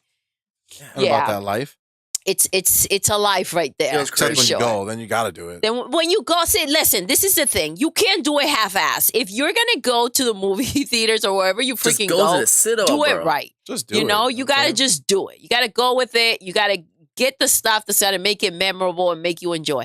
Look, I'm playing right now, and I'm not for a run. You know what I'm saying? I walk, I chill. Even in the stressful ass situation, C Money was freaking screaming right now, like, go, run! He's gonna get you! And I'm like, yo, chill. Taro has a question for you, C Money. Do it up, bud. All right, while we wait for that question to come in, let's move on to the next bit of news. Another movie topic. Yes, but I'm going to skip around a little bit because some of these things are not really intriguing me. So we can get to it in a little bit. But I do want to talk about this. Oh. We do know that The Rock has announced that they're making the live-action Moana movie. Yes. And he will be in the movie. Because he's the Maui. Live-action Moana, he voiced right? Maui. He sings his songs, so he's playing Maui. Yes. But even that's in question now, but that's for another day. But our homie Moana is not going to reprise her role. Ali Caravallo, wait. She's not recast. She's not in the movie. Wait, she turned it down, man? She doesn't. She's not doing it. She's going to be part of the casting process. She posted a video to Instagram Friday sharing the news. Please. When I was cast as Moana at 14, it wonderfully changed my life and started my career. The now 22-year-old said, in this live action retelling, I will not be reprising the role. I believe it is absolutely vital that casting accurately represents the characters and stories we want to tell. She can't be 14 at 22. Okay? That's true. I can't wait to find the next actress to portray Moana's courageous spirit, undeniable wit, and emotional strength. She also will be an executive producer on the film, so she's looking to cast. She's looking to cast. All right, so I'm liking the executive producer situation. Go ahead. I'm truly honored to pass this baton to the next woman of Pacific Island descent to honor our incredible Pacific peoples, cultures, and communities that help inspire her story. And I look forward to all the beautiful Pacific representation to come. Mahalo. Okay. So I'm loving her speech. Do I buy it? No. I think they gave her that position to, kind of to make up for the fact that she can't play it. That she's not going to play it. But come on, dude. She was okay. The 22-year-old can't play a 14-year-old. How many times do they do this crap? Not 14. If The Rock can play Maui, okay? Maui's he's thousands of years old. Big demigod. What are you talking about? Listen, thousands of years old. I'm annoyed. That's all I'm saying. Why are you annoyed? She says she's passing it on. She's she's happy. But it's not. Of course she's got to be happy. They're giving her another job. But I feel like she played Moana and she should play. If she was 87 and you were like, yo, she's about to give us Moana vibes right now, I'll be like, no shut that down. She's young enough. Come on. They make all these people look younger all the time. But why would you want to do that? How many casts do they have freaking 30-year-old people playing high school kids? That's a lot of crap. She's not a high schooler. She's young as Disney movie. This isn't a TV show. Listen, that's a load of crap. I feel like you that's really her role. think that? Like, even if you look at an Instagram photo, she looks older. Like, you can tell that she's a grown woman. Let me see the pictures. Let me see. Because you're telling me that they can't make her look 14. They do this all the time. They use these 30, 35-year-old people to play freaking high school kids. And we're like, yo, that maybe doesn't seem right. But then you find out that they're freaking, their back is broken because they're old as dirt. Yeah, but these are also people that you don't know. They didn't play the 14-year-old version of it and then come back at 32 to play the 14-year-old version of it. Let me calm down, see. Let me calm down, all right? Her voice is different. I've got some feelings going on different. right now. Let's see who they're going to cast. Let's see who they're going to cast. Mischief before is back. Maybe Welcome Mischief, back, maybe Mischief should play Moana. There we go. I think you can do it, Mischief. Man. Yes, I don't know. I think it's pretty cool. Hey, Disney. That she knows that the new one will do it. Yeah, I mean, I like that she's Purple Berry. If you guys hear Purple Berry sing these Moana songs, you guys will be like, Purple Berry should be playing Moana. Because my angel is she could look 14. She cannot look 14. That's not a 14-year-old. Well, my baby Purple Berry can sing the life out of those songs, and she would make a perfect Moana. Of Pacific Islander descent, so that goes out the Disney will say no. So, but yes, that's that's pretty cool. I'm glad. The Rock is going to be a part of it. I think his thing is producing it with his studio, which is pretty cool. Well, even that's in question now because supposedly some controversy, but that'll be another story for another day. That's some other nonsense. That's right. I think it'll be cleared up in no time. We got to read this message, you guys. Shintaro, thank you. Thank you so much. Look at what Shintaro wrote to us. You just said we have to read the message. Shintaro says, I hope it doesn't sound weird, but you guys changed my life. Because before I didn't smile, laugh, or feel happy. But now I feel so happy. I smile a lot now because you guys, you'll make me laugh. Wow. Dude, that's thank you, Shintaro. Thank you, brother. We appreciate it, man. Thank you. We love having you guys here, so we love you. We really do. Being a part of it, man. Thank you. And we started this because we wanted to have like a time capsule with our kids, and like we always talk, we always play video games together, and we have all these things going on that it like when you do this, you get to like have it there forever. You get to watch it back, and someday like maybe their kids will go ahead and see what we did with their parents, and that's how we jumped into this. After a while when MADMAN wanted to start doing a podcast. And I feel like you guys are freaking awesome. We love hanging out with you guys. We didn't think we would have this type of scenario with like the people that not at all have watched our stuff. We didn't think we would be, having this type of relationship with you guys, but I think we do. I mean, it's weird. I feel like I've watched so a lot connected of podcasts, with you guys. Yeah. I watch a lot of podcasts and stuff, and most of the time, the people, they know them, but they're very wrapped up in what they're doing. They're making the podcast, and it's just kind of like superficially do they, read stuff. But I feel like we're all very close. I feel like we are. Listen, it's a genuine reaction every time you guys hop in. And Mischief wasn't here when I think Mischief's still here, right? So I want to bring it up because she wasn't here because Tiger asked us yesterday again, and it's been brought up a few times about monetization and if this is our job and all this other stuff. So this is how we started. We wanted to just hang out with our kids and do the stuff that we do with our kids on a regular basis and just have it there. But we're not making money out of this. We don't get paid to do these videos. We do it because we're doing it with our kids. We love hanging out. We love hanging out with you guys. You make it funnier and better, and you make it better than I look forward to these streams to see you guys to hang out with you guys. When you guys hop in, when we just wild out and get really excited, that's us excited and happy to hear from you guys. And Shintaro knows that I'm like, yo, I wonder how Mischief is doing. We haven't streamed in a little bit. Not here, because she's not in in the Discord, and we talk about, I wonder what Paige has got going on when she's, she was moving to Florida and all this other stuff. So like, Paige just joined Discord, you guys. So that's dope. This is so cool. Mischief, you're next. I know you can't right now, but whenever you can. Cool. This is gonna be so cool. But I've always loved doing a podcast, but now that we're live, it hits differently. Right? I love engaging because and we can engage with them right now. Like they're somewhere and we're somewhere at this same time right now. We're all hanging out together. Yeah. You know what I'm saying?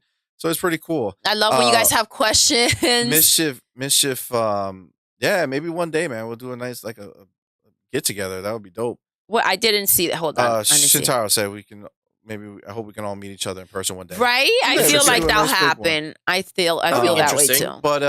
But yeah, so Mischief wrote, same Shintaro. I've never had true friends and never felt the joy of meeting new people and having friends that won't leave me. Now I have something to look forward to and friends to see. That's awesome. That's see, awesome. And that's why I wanted to make this clear because I feel like it's been brought up quite a few times about money, but that's not like I don't want you guys to think that that's what. Yeah, this is not changed to that. We're doing this for fun. And I even said to Tiger, listen, this is why it's important, the likes and the sharing and all this other stuff, because the less we have to do outside of this, like we will spend the whole freaking time streaming with you guys when we have the open time, which is... I mean, that's what we do, to be honest with you. Yeah, but like we will have more time. We spend the time, we have pretty busy lives outside of this. And it's like something that we look forward to is like a cool getaway to kind of hang out with you guys and go spend time. It's like going to meet with your friends after, work or something. The kids go to sleep or something like that, Yeah, it's dope. We love hanging out with you guys. Even though I am a child. So, yeah, that's so cool. So we thank you guys. Yeah. Very much so. What's next topic? That being said, Disney is canceling some shows.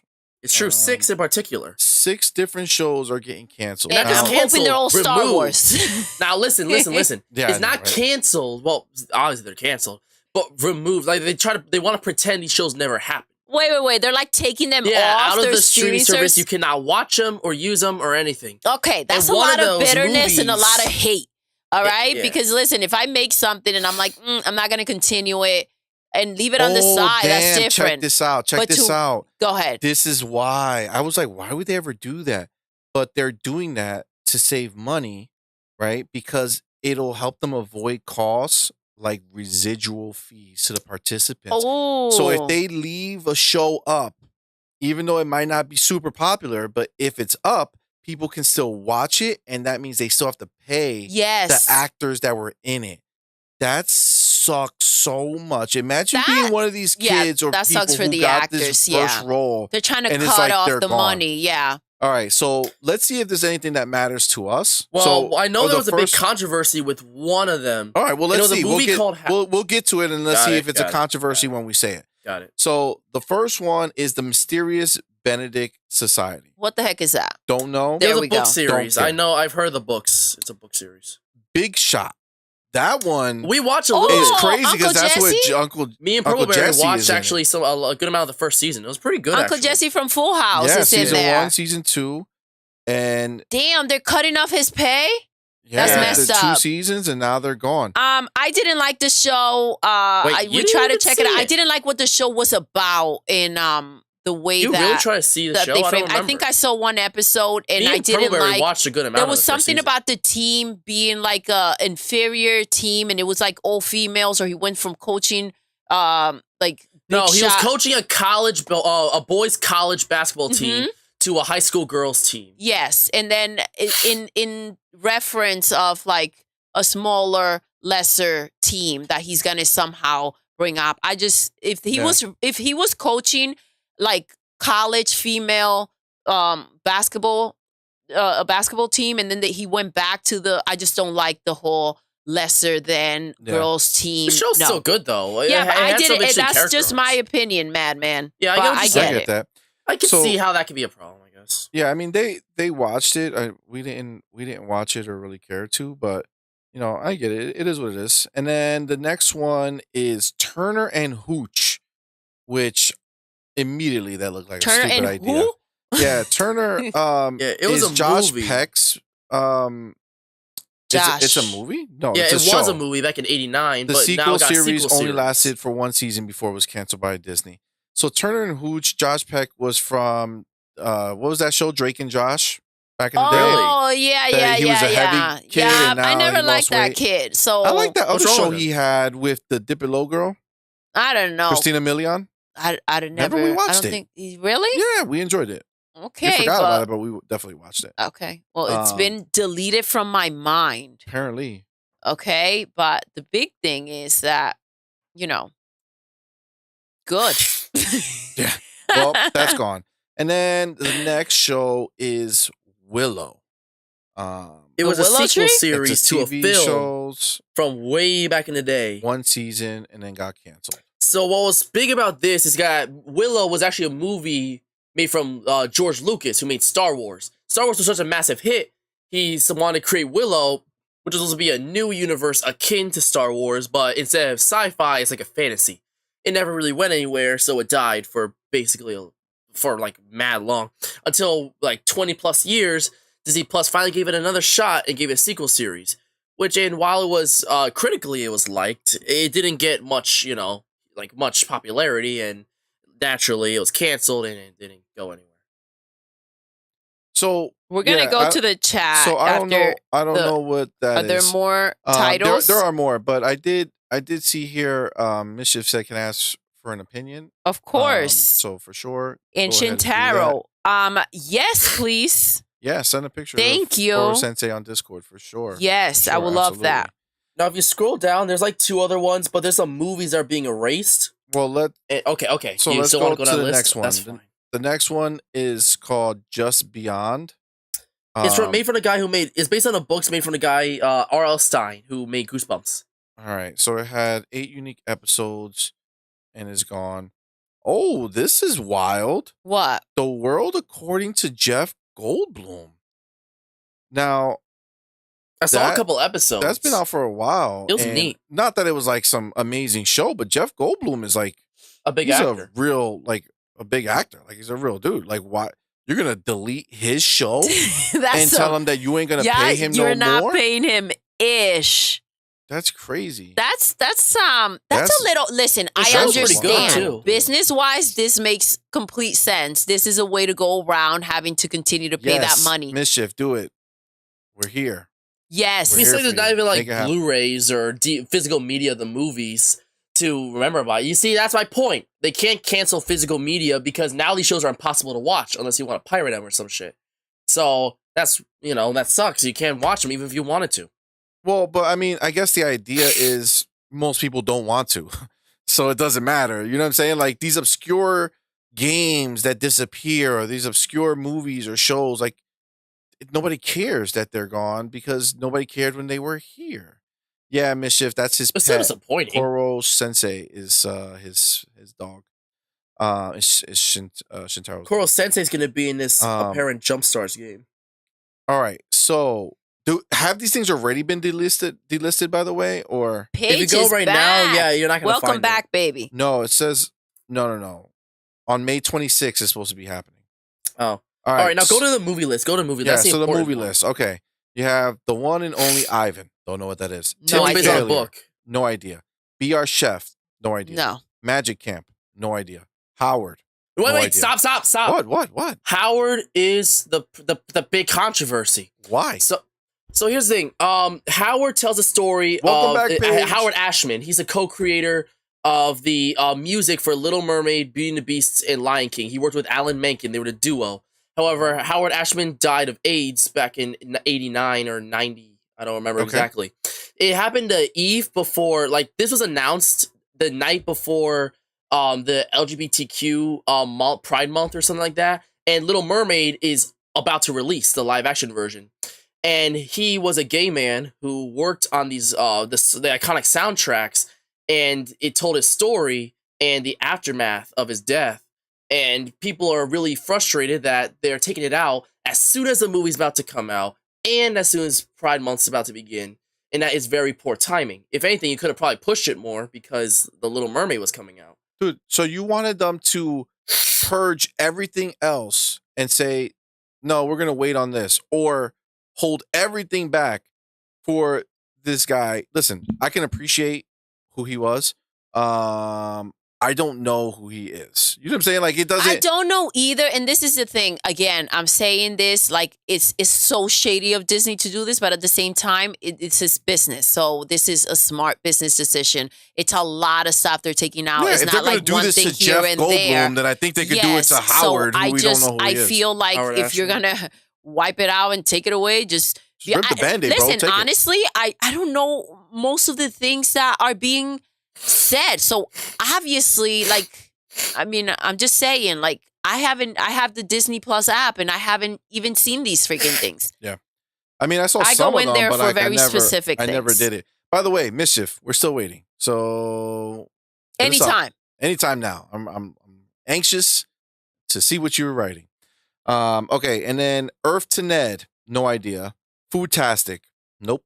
Stuntman, nope. Cringe. Disney Fairy Tale Weddings, that was a stupid idea. Yeah, some dumb shit. Wolfgang, nope.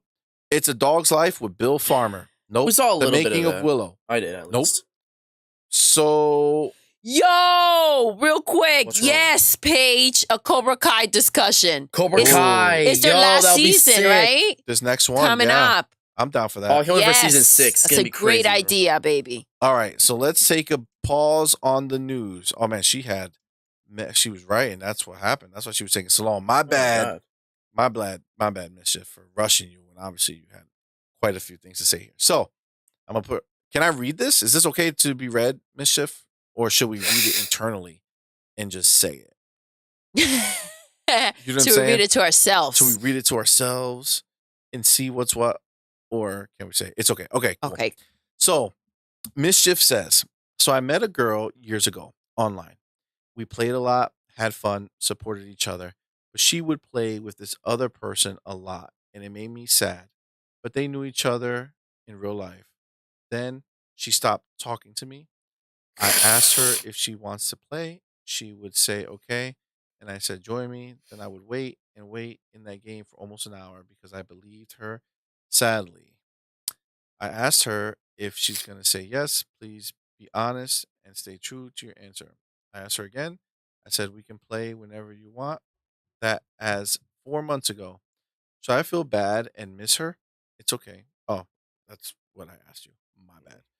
So should I Call feel of bad and Duty you're miss her? talking about? Like play on Play a game. Okay, so because she would I mean, so you listen. have in my opinion, you have a lot of patience. yeah, that is a lot of patience. Listen, I think in that particular situation, I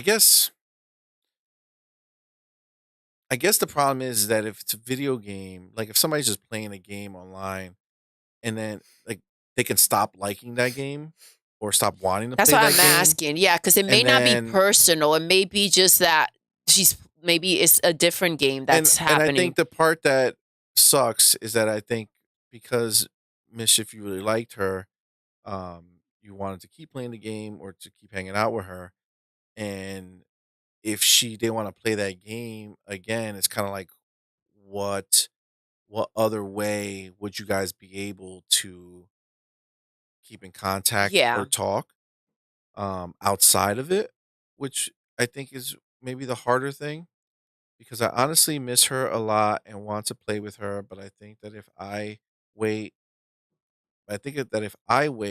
it's okay because we knew each other for 3 years, but every time I join her, she leaves immediately. Well, that's just asshole-ish. For sure. So okay. she's still playing So- out there in these streets then. Yes. That's So a different okay, that's a conversation. different conversation, and that I'm not digging what she's doing That's to not you. cool. It's really annoying me. The fact that she's doing this. First of all, if she told you she was going to be there, she should be there. I understand maybe 5 minutes or whatever. Or maybe But- once in a blue. or maybe that something once in a comes blue. up. If that happened, then that's it's like, okay, well, things happen, things come up, Yep. But this shouldn't be happening from a friend, that With you're quotation looking marks. forward to hang out with and should be looking forward to hang out with you. And she's being shady. But I do understand how you're feeling in that it is okay that you feel that way. Absolutely. Absolutely. Because but- what other people do don't determine your feelings, right? Exactly. Like, if So you the way felt that a connection she's with her and she's, being for lack of a better word, being a bitch right now, yeah. that's it's okay for you to feel upset because you had real feelings, and if she's being a bitch, then Your feelings were genuine, and Yeah. she's acting shady.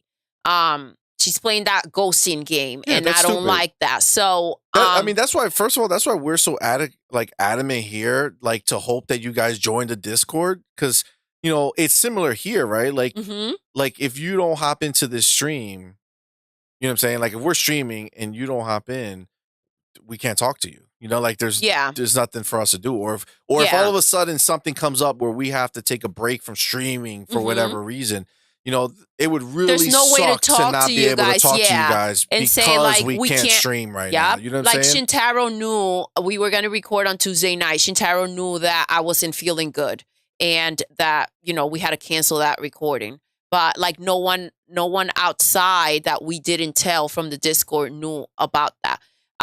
So like even Paige just joined in, and she didn't hear us before, but like in the Discord we do talk about how what's going on. I wonder how Paige is doing, how her move went, and all this other stuff. So that's the thing. But regarding this, your feelings are valid, and I understand how you feel 100%.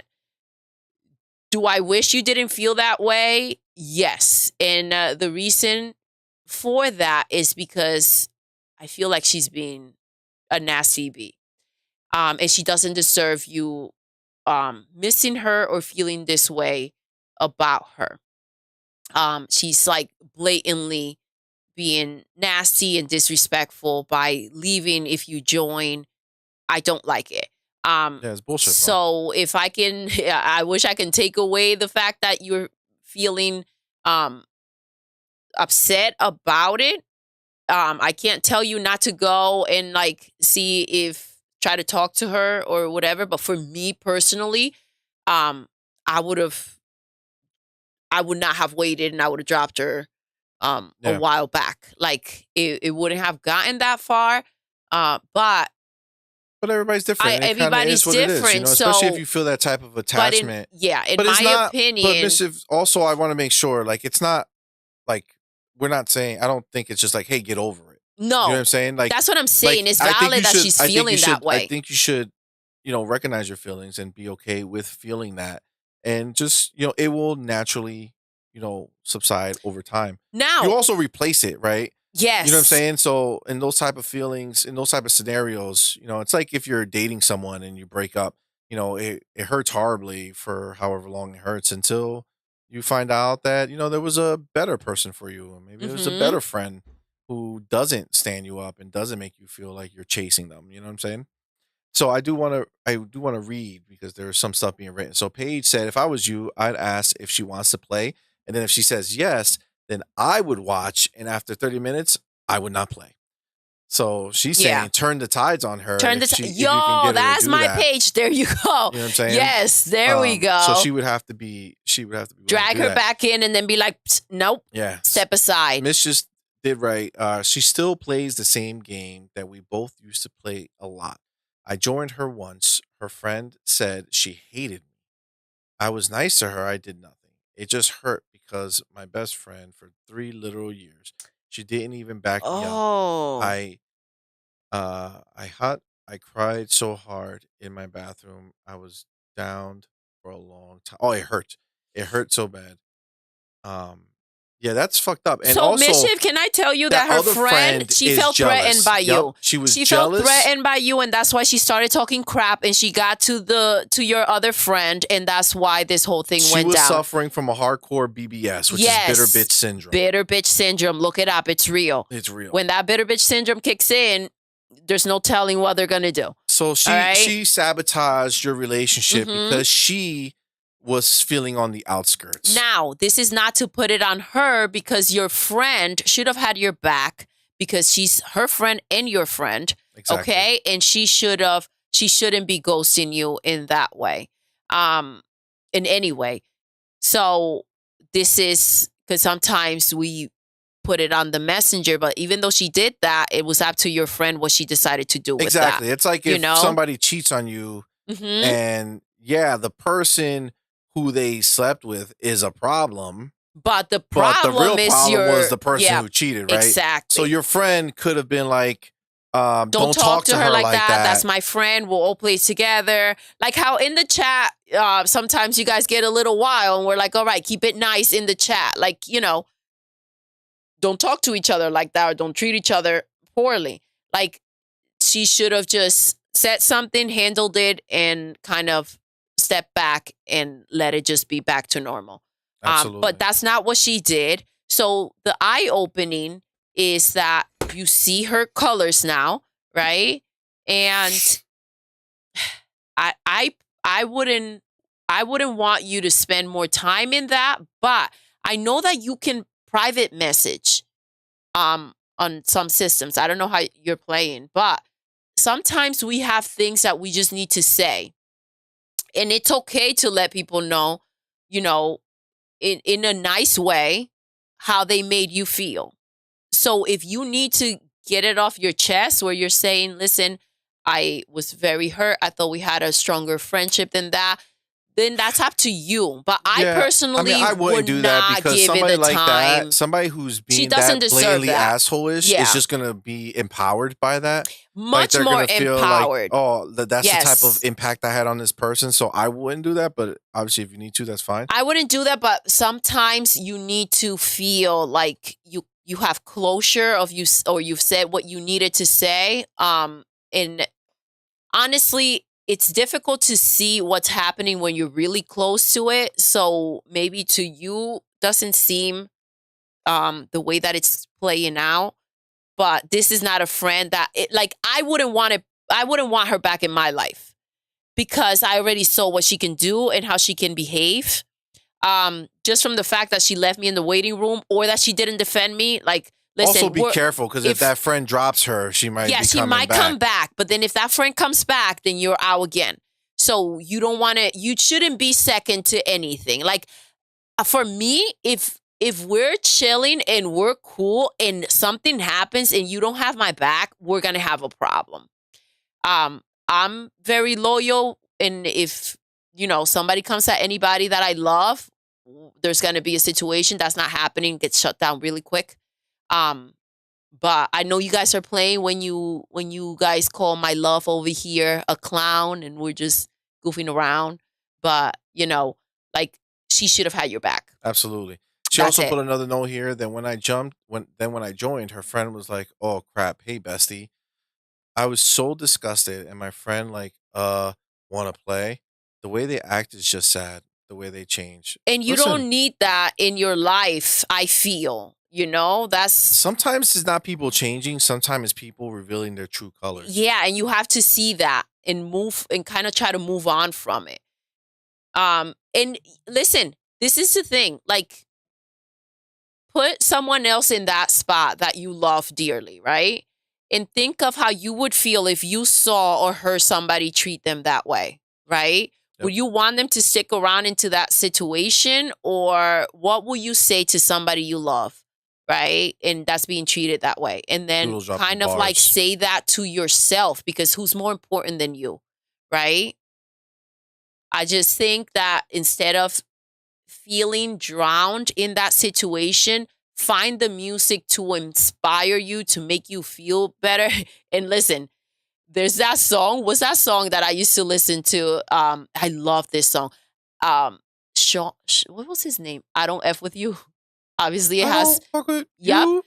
That's what I will listen to. I will be gassed up and ain't nobody messing with me. Like, that's the type of music that I will listen to if I was annoyed by somebody, and I will be moving on. By the end of the song, I'll be like, that's right, sure, and done. Sure. Paige says she doesn't deserve you. She does not. That's right. Absolutely. Not one bit. I agree with that, Paige. I feel you. Sorry that this is happening, but we're here for you. And the other guys in the chat, other friends in the chat, everybody's here for you. So 100%. Sorry, Mischief. There's better out there. There's better out there for sure. Oh, I'm happy, baby. All right. Now, that is also the reason why Disney is right in cutting ties with the shows that didn't perform. All Great. wrapped up together. Yes, right? Sometimes you got to just trim the fat. Okay? Right. And now, instead of you feeling like she's letting you go, you let her ass go. Drop her ass. Done. Absolutely. You don't need her. You deserve better. So what's next? So this one is interesting, I guess, but I mean, it kind of makes sense, bro. Like how far you can do it. Seth MacFarlane quits Family Guy amid Hollywood writers' strike. He did? Yeah, he quit. Yep. He's done with An American Dad. He's a creator and star. He's called it quits. The 49-year-old and his showrunners, these other people, walked out in support of the ongoing Writers Guild of America work stoppage. He voiced Family Guy characters, including Peter, Brian, Stewie Griffin, and American Dad lead Stan Smith. Reportedly has no plans to return until an agreement between the WGA and his studio, 20th Television, is reached. Oh, okay. Let's not act like...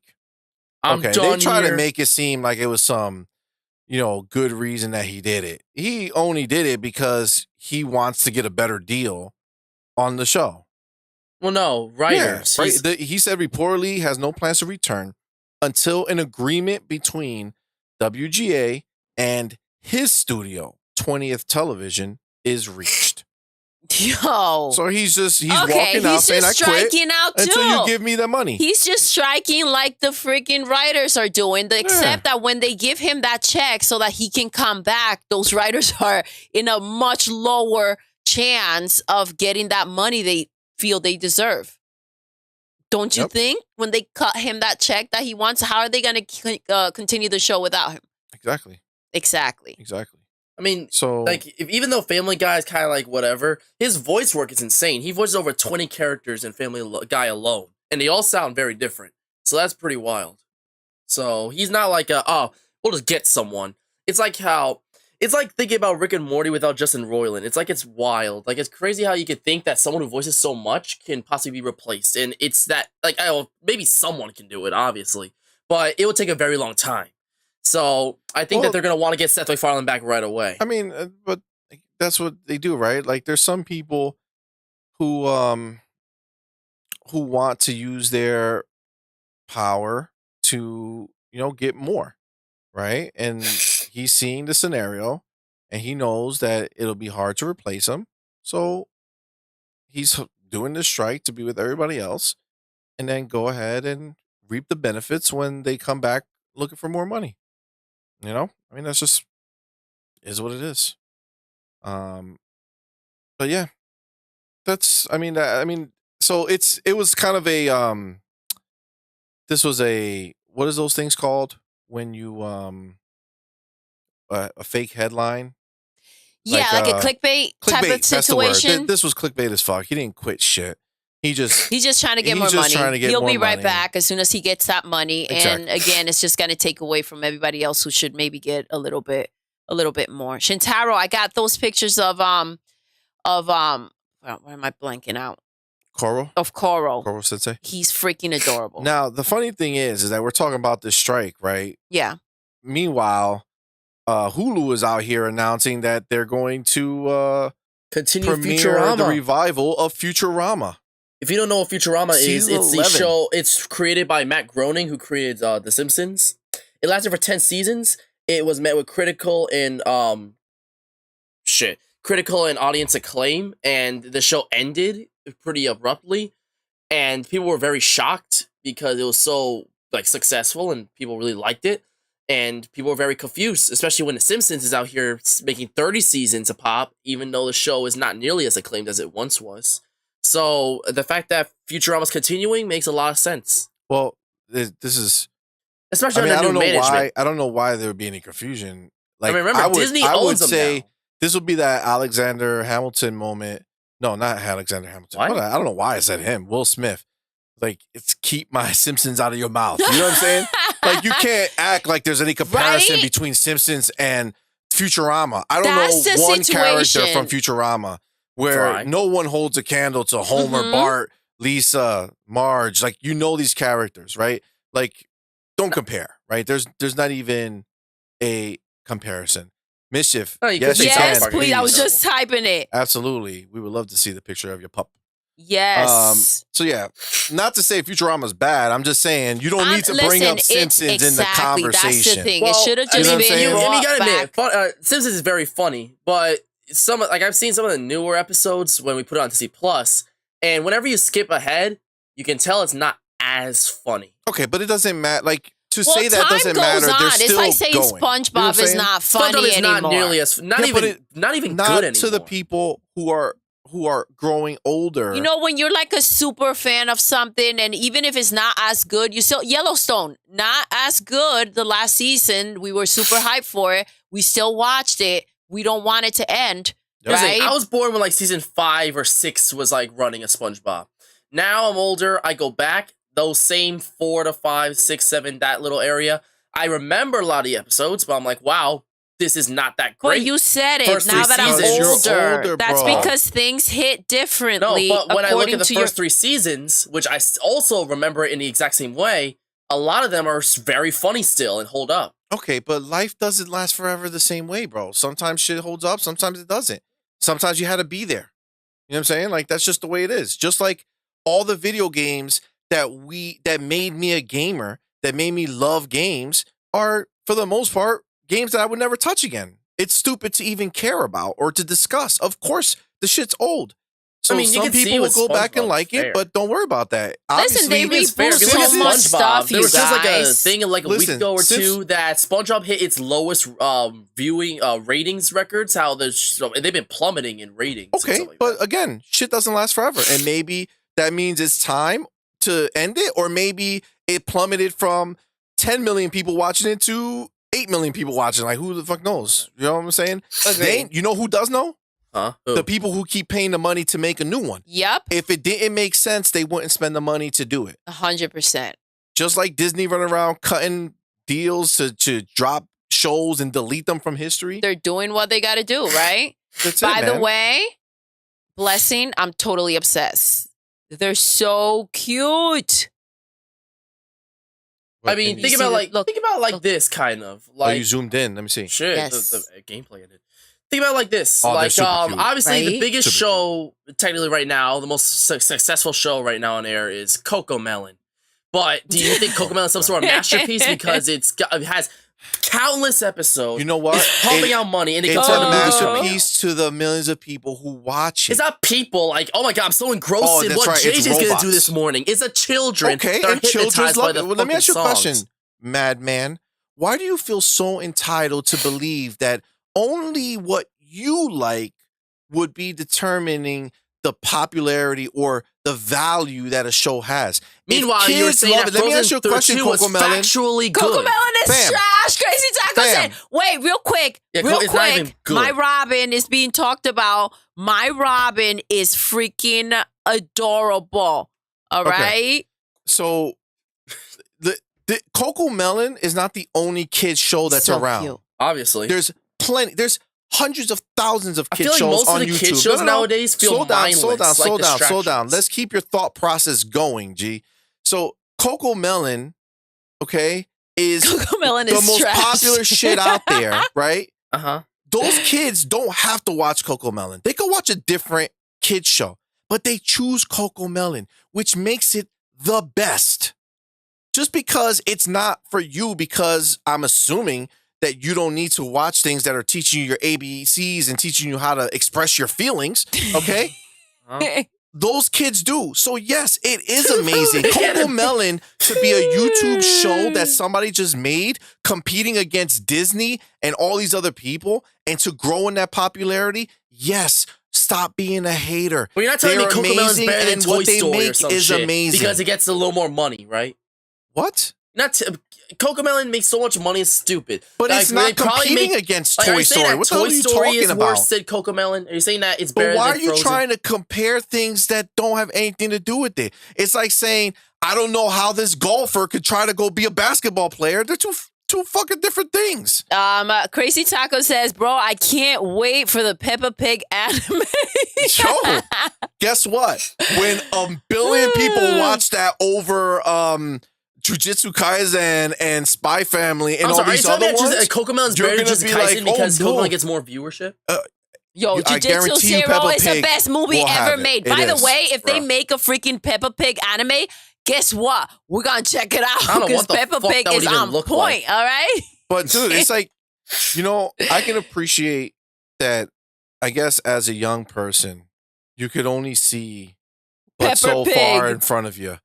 But you got to start expanding your mindset and getting out of this idea that you somehow have the importance to be able to determine what is or isn't of value out in the streets. You know how much stuff you say that is stupid and that yours is factually correct? Listen, you say that everyone's entitled to their even though you opinion. can critically tell that audiences and critics do not see it in the way that they see the other installments. Listen, this is what I would say. The way I we think know if it's true. everybody has an opinion, Listen, and you guys got to this is how we chill know if it's out. true. I don't want this Do me a starting favor. again. How much money did Toy Story 4 make? Oh my at the God! box office? No, 1.2 billion. We're not talking Disney. Hold on. How much did Toy Story 3 make? I'm not doing it. 1.2 billion. It made like nearly the same shit. Okay, so theoretically speaking, man, if they made almost identical amounts of money, don't you think that maybe Toy Story 4 is not the piece of trash that you claim it to be?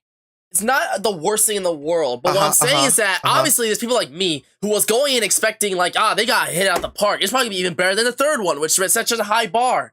And then I go pay my money already to see it and be let down. Okay, but they didn't make 1.2 billion. No, they didn't make 1.2 billion the first day of release. The first day of release, that's when all of you suckers went, right? All of your people who, I need to watch it right away. Just like you're going to go watch Frozen? Exactly. They went day one. After that, to get you to 1.2 billion, it's not the suckers who were going to watch it regardless. It's everyone else who saw how good it was and they want to watch it. Or the families that just know a Disney movie's coming out. That's not true. They probably don't even know it's Pixar. That's not true. Read a review. You're not the only smart guy in the streets, bro. People can Google it. Can we just agree on the fact, guys? Can we just agree on the fact that it just wasn't what you were expecting, Madman? And then that's it. It doesn't mean that people are not. Yo, I'm moving from the. I know. You feel like you're doing it in the game. His head. You kept dying. It was pretty rough. It's just I love how C-Buddy wants to say that your opinion is not the be-all, end-all. And that just because you say something's the best doesn't mean that everyone thinks it. But it's your opinion. Meanwhile, C-Money says that Toy Story 4 is the best one. Even though in my opinion, that's not true. That's not what I said. But he feels disrespected that you don't accept his opinion. I don't agree with his opinion. No. That the way that you disagree with his opinion about it being nonsense and all this other stuff. He says Toy Story 4 is trash. Right from the rip. So yes, my defense is that it's not. It's not. Your opinion is yours. I think Toy Story 4 is trash. I mean, but I'm not challenging the fact that you don't think so. But that's my opinion. I appreciate that, and that's okay. After the shit show that I can appreciate that you like Toy Story 4. Guys, we're talking about Toy Story. Toy Story. Disney. Crap. Disney ruins everything. Let's stop this shit with this Disney crap. We're giving them too much burn. They don't pay our bills. All right. So what's next? All right. So we're getting down to we're just grasping for straws here. Oh my God. Let me see. You're going to do Sonic like that, bro? All his topics. Sonic is so trash. Okay. Sonic Prime sets season 2 release date. So Sonic Prime was the next animated take on Sonic. So similar to kind of like how Cuphead dropped, it kind of came out, it just happened. And instead of actually giving these animators a paycheck, they ordered like 36 episodes or whatever, and then they're releasing them as seasons, different batches, which is a big slap in the face. I see that you're leaving. So yeah, Sonic Prime's the same shit. People actually end up really liking Sonic Prime. It's actually pretty good, supposedly. I haven't seen it myself, but apparently how I actually really enjoyed the Cuphead show. My Robin. Sonic Prime could be really good. And I'm open to checking it out, but that's pretty neat. That's pretty cool for sure. See money, and you're savage. Toys are popping up everywhere. I don't know. I think that's pretty rad. What do you guys think? And besides, Netflix is handling it, and Netflix is shown to be pretty awesome with video game adaptations. So what do you guys I'm sure that there's a group of people who find this very exciting. Mischief, be good. Love. we will see you. We're gonna be on We'll see tonight. you soon. Oh, yes, but guess Wait, what? we are? Jesus, it's 4:40. Yeah, I know. Madman and Purple Berry are coming They're on. supposed to be. We'll see. Yes, because they're it's- supposed to come it's on ran a lot after. longer. So we'll see. Purple Berry Man might be coming to A little play later some in the night. Minecraft. Yeah, like in after we get In a little off, bit. like in 30 minutes after or so, they'll be Give or coming take, in. yeah. Yeah. And then we have Doodle's extended play tonight. Tonight. Yes. Man, today's a big day See? for YouTube. See, Shintaro's Wait, we pumped. He haven't- can't wait to see whoa. you guys play Dude, was an Minecraft. extended play today? Yeah. I didn't know. Saturday night, every Saturday night, bro. Get with the Oh. schedule. Shoot, we might have to cut. Yeah. Yeah, All right, yeah, so fair. we're coming to a conclusion here. Toy Toy Story is the second best movie after Encanto. Ooh, Yeah, yo, Paige Encanto loves is the Encanto. shit. Encanto's yes, really good, but Toy baby. Story is not better than Encanto. But Toy Story is really. Encanto's really good. I like Toy Encanto is so good. Encanto has one of the best Disney soundtracks. for Agreed, sure. 100%. Yo, we don't talk about Bruno. Oh, that's one of the best Disney Is- songs. Period. One of the best songs ever made Yup. in Disney history. It's pretty epic. Um, What's your All favorite Disney soundtrack? Let's ask that real quick. Shintaro, yes, today has been amazing. Yeah, it has been Having amazing. a great freaking time. yeah, it's And been- you What's know, your favorite dope. Disney It's soundtrack? nice to not be all pent up from that fight night. Yeah, you fight know, night. Yeah, I no was blood on hyped. our Encanto is stings. up there, but I think Encanto is probably one of the best soundtracks. Encanto, What about yeah, you, Doodle? it's freaking top notch. I The think movie's amazing. still the best soundtrack for a Disney movie has got to be Aladdin. It's got such a good soundtrack. I will argue that. Movie related, fine, but like as far as like something that you want to listen to, Yeah, Encanto. You will freaking play that anywhere, Yeah. anytime. You freaking driving, Encanto is it yeah, you fits. can pull up with your windows down and Yep. listen to it and not feel It's like not I'm feel like watching. I'm I'm listening to this watching- shit. This might be a hot take, but the more I think about it, I think that A Whole New World, Stay With Me Here, might be the best Disney song. But you still feel like you're listening to Disney Disney music. I song, feel like Encanto comes out of that box. Like you could just listen to it while you're watching the movie. You listen to it when you're freaking driving, and like you said, you don't feel like, oh my gosh, I'm listening to Coco Disney Melon, shit, so let me where the higher my parents are windows. watching. Shintaro, I don't think Madman saw Koro Sensei yet. I don't think he saw the picture yet. He asked if you like Koro Sensei. did you Madman. see? It's Koro on- Sensei is going to be in that Jumpstars Ultimax thing I was talking about. He's going to be one of the characters. That's right. Is he talking about the dog or is he talking about the real person? Wait. Koro I'm Sensei very is an actual confused. character. He named his dog after a character. He's getting a reboot. We talked about last podcast. Well, we misread his that. series is getting misread that rebooted 100%. for this year. So For that's sure. cool. We don't talk about Bruno. No. No. No. All right. So What's your the opinion on last, Coco? The last thing Coco's an is amazing- Sonic Symphony World Tour The last thing, announcement. you skipped over Psychopass. What is Psychopass? Well, you just blatantly ignored it, literally. Well, I've been All right, blatantly I'm jumping bad around. player. I didn't You see said it the as a last big thing was thing. Sonic Symphony. Yeah, That's what we because thought. I didn't even What you notice got, that thing. man? What's up? Well, hold on. Let me Whoa, finish whoa, that's saying about the Sonic Sonic Symphony Symphony first. World Tour announcement 9th in September in London and both of them in London and Los Angeles. It's going to be music from Sonic. That's going to be super fun. Sonic has really exciting. good music. I'm so happy for them. I mean, Frontiers has some. Even though the game ended up being kind of shit, the music That itself was a lot great. of sarcasm. Yeah, that was super You ever sarcastic. hear the song "Undefeatable"? It's actually like a song, like song and stuff like that, and it's pretty fire. It Nah, plays in the alright. final boss or some shit. I'm good. All right, tell us about Psychopaths, and then we're done. I never seen Psychopass, but So what the it- What? You're fucking. So Oh, here's God, the you son the of a- show here. Wait, What the don't please flower. don't shut me up. There's something interesting here. So I know there's a lot of anime fans here, and I'm sure you guys might know. I know what the show is.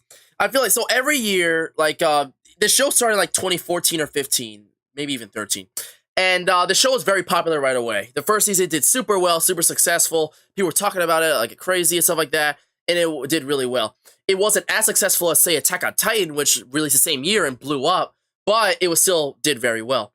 A hiatus goes by and Psychopass 2 comes out, which is the sequel, second season. But the big thing is that it changes protagonists, which ended up being a trend for the show going forward. It was not nearly as well received. The third season came out a couple years ago. A similar situation. It was well liked, but it wasn't as big as the first season. Movies came out in between, like a couple, that were very well received. And the big thing about this one here is that it comes out this July, and instead of bouncing around with protagonists, is using the first season's protagonists, which people are losing their shit over because they're still apparently the best protagonists in the whole series. The show seems pretty interesting itself. It takes place in a very very futuristic world and shit like that. Anything can happen, sort of thing. It's set in the dystopia of Civil Systems governments of Japan. The plot follows a young woman, Akane Tsunori, and she is introduced as a novice inspector assigned to Division 1 of the Public Safety Bureau's Criminal Investigation Division, in charge of solving crimes with Latin criminals enforcers. It's been very well received. People really like the movies and the show a lot. And I don't know, I thought it'd be pretty neat. It looks cool. Look it up. The trailers are pretty cool looking. It's very futuristic. It almost looks like a cyberpunk almost. So it looks pretty cool. Nice. All right. I am excited for that. I'm glad it's on Crunchyroll, so you can always check it out. That it's there. Paige put into the that's comments what Stranger I was Things typing season right 5. now. Paige, you watch Stranger Things? You watch that? Are you a fan of Stranger Things? Well, yeah. If you remember, her original name was My Hawks, and that's a reference to Stranger Things. And I think, if I'm not mistaken, her avatar was a picture of Eddie, which is a character from Stranger Things. Look at MADMAN picking up the clues. Very, very. I'm impressed. Good job. Accurate there. Nice. Okay, so C Money and I watched the first season And loved it. The first full season. And then when they came back with season 2, we weren't digging it too much. Yeah. Wasn't the same energy. I felt it had like a different take. So did we give up on it too quickly? Because it seems like it's such a big show. I mean, there has to be a hook because the show's still going and it's super successful still. It is the number one. It's the biggest Netflix series apart from Squid Game. Yeah, seriously. Oh my God, I can't wait for Squid Games. I am really hoping that they do it right. Well, listen. You guys, I had a freaking blast. That was crazy. Yet again. 3 hours and 30 minutes. Holy cow. That was fire. All right. That was how long do you think we play entertainment. Minecraft for? Listen, that was super fun. Guys, I really appreciate you all being here. So much, you guys. This was the first podcast with our new name. OnPoint, the Gaming Newscast. The Gaming Newscast. Let us know in the comments if you like that name, but I think it's pretty cool. I'm digging it, baby. I'm digging it. I'm digging it. So yeah, listen, I thank you all very much for coming here. Paige if you stuck around, thank you so much. If you're not subscribed, please do so. Make sure you hit the like button before you leave and share this out to as many people in the world that you can. Yes. All right. Guys, we're supposed to have MADMAN and Purpleberry hop on. We'll see how that goes. If not, for sure, we'll let you know on Discord tonight. Tomorrow. To do our Doodles extended play. Yes, of sir. Hogwarts Legacy. Oh my gosh, I'm so you excited guys. for that. I've been waiting for that to happen. Love you, Paige. And it happened.